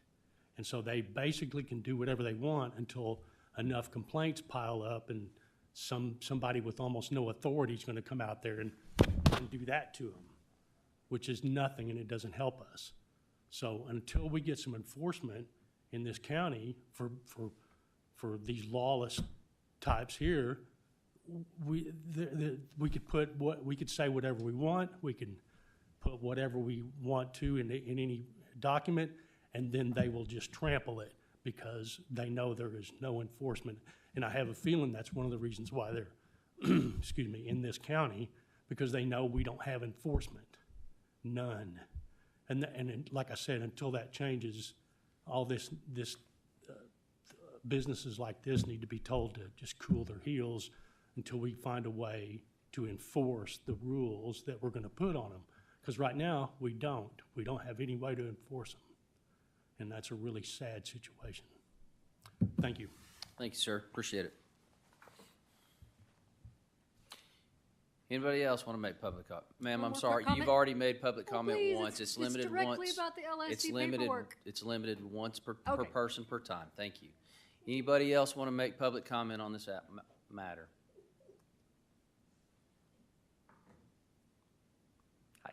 Hello. Hello, my name is Jennifer Bruner, and I'm at 1706 Joyce Boulevard. I spend quite a bit of my time on Hamstring Road and hang out with the community there. And I can say that they are greatly negatively impacted by this mine expansion as it is right now. I am in opposition to this LSD expansion of the Hunts Rogers Group. They are not doing what they said they were going to do in the past or currently. It is a nuisance to our community. They're not following the conditions that were put forth, especially condition 4 of having trucks must be tarped before leaving site. Do you know why they need to be tarped? Because when they aren't, gravel material flies out of the truck and hits people's windshields. Also, massive amounts of dust. Many neighbors have reported seeing untarped dump trucks and massive amount of dust while driving. Then that brings up a good point. What other rules are they getting completely ignored by the Rogers Group? What kind of enforcement are they being, who is enforcing these rules? Can everyone present who considers the operations of Rogers Group in our neighborhood a nuisance stand and say aye? Aye. Last we heard, you had over 60 people contact the planning department directly opposing this. The quorum court decision has been appealed by the neighbors. You could stop this tonight. Please vote no for the LSD expansion tonight. Thank you for your time. Thank you. Appreciate it, Ms. Bruner.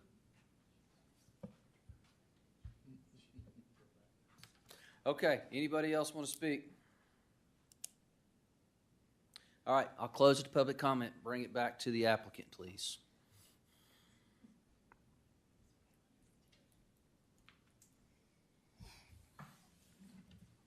Questions for the applicant? I just have one. That earthen berm that they're pushing the dirt back, doesn't your ADEQ permit require that to be soil fence put in there?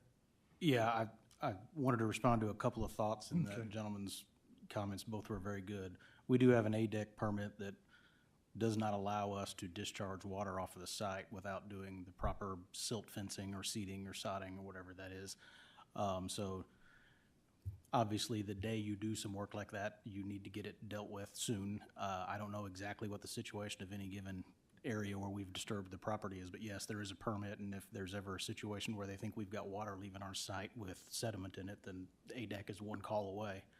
And we've had those kind of inspections from comments before, and it's our goal to comply with the ADEC regulations. Another very good comment that he made was a corner of the property on the drawings that we submitted does go down this ridge that we are agreeing to protect.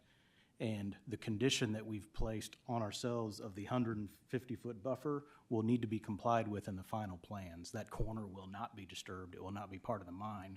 We will pull in our actual mine perimeter inside to where there is that 150-foot buffer that we talked about with you guys before and with the quorum court. The goal is for us to leave that buffer and to make a hole in the high point so that from the distances you just see the treetops and we're back behind them.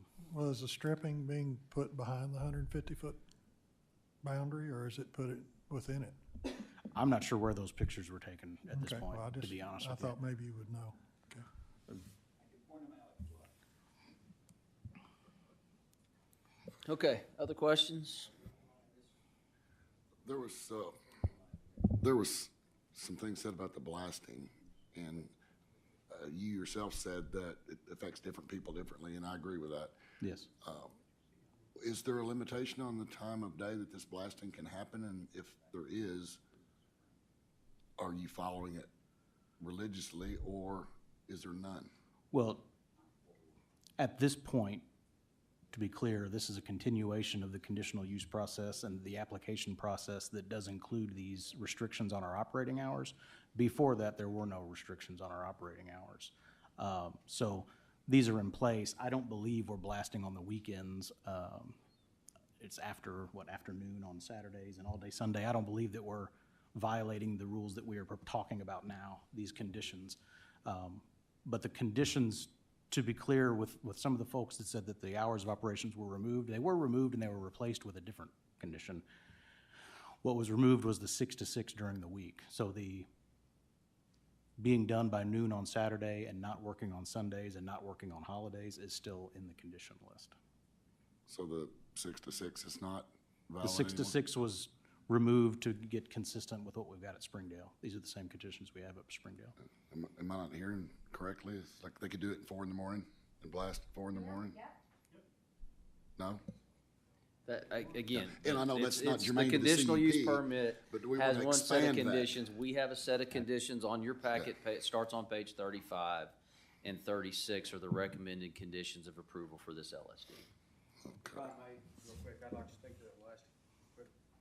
Are you with the applicant? Yes, this is Okay, if Dwayne. you would, please state your name and address for the record. Dwayne Gabbard, 2955 Madison 7615 in Hinesville.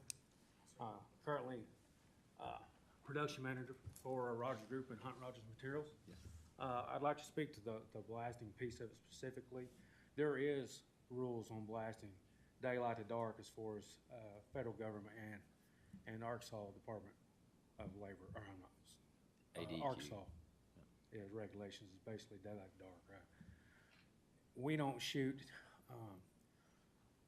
we usually won't shoot between 9 or 10 o'clock in the morning at the earliest, because it takes a while to load a shot, right? And then we try to have all the blasting done prior to school buses running at 3 or 4 o'clock in the afternoon. Sometimes that goes over if you have a breakdown, but typically we hold it in that window. Okay. And if it gets dark, we have had to secure the site, lock it all down, put guards on the shot. We've had to wait till the next day, because we won't pull one after dark. Okay. All right. Thank you, sir. So that. Yeah, that's just the blasting. Yeah. Okay, other questions?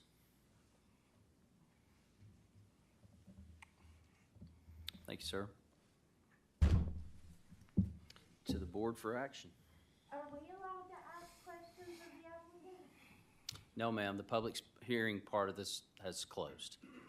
Could anyone ask about the lights that they've been, that they put Ma'am, up and I'm that they sorry. didn't put on their permit? Again, back to our rules of conduct. We have a procedure to follow. Public comment is over at this point. Thank you. All right, any other questions of the applicant? Actions to the board. Mr. Chairman, I make a motion that we approve the Farmington Quarter expansion pre-LSD as presented. We have a motion for approval. Is there a second? I'll second.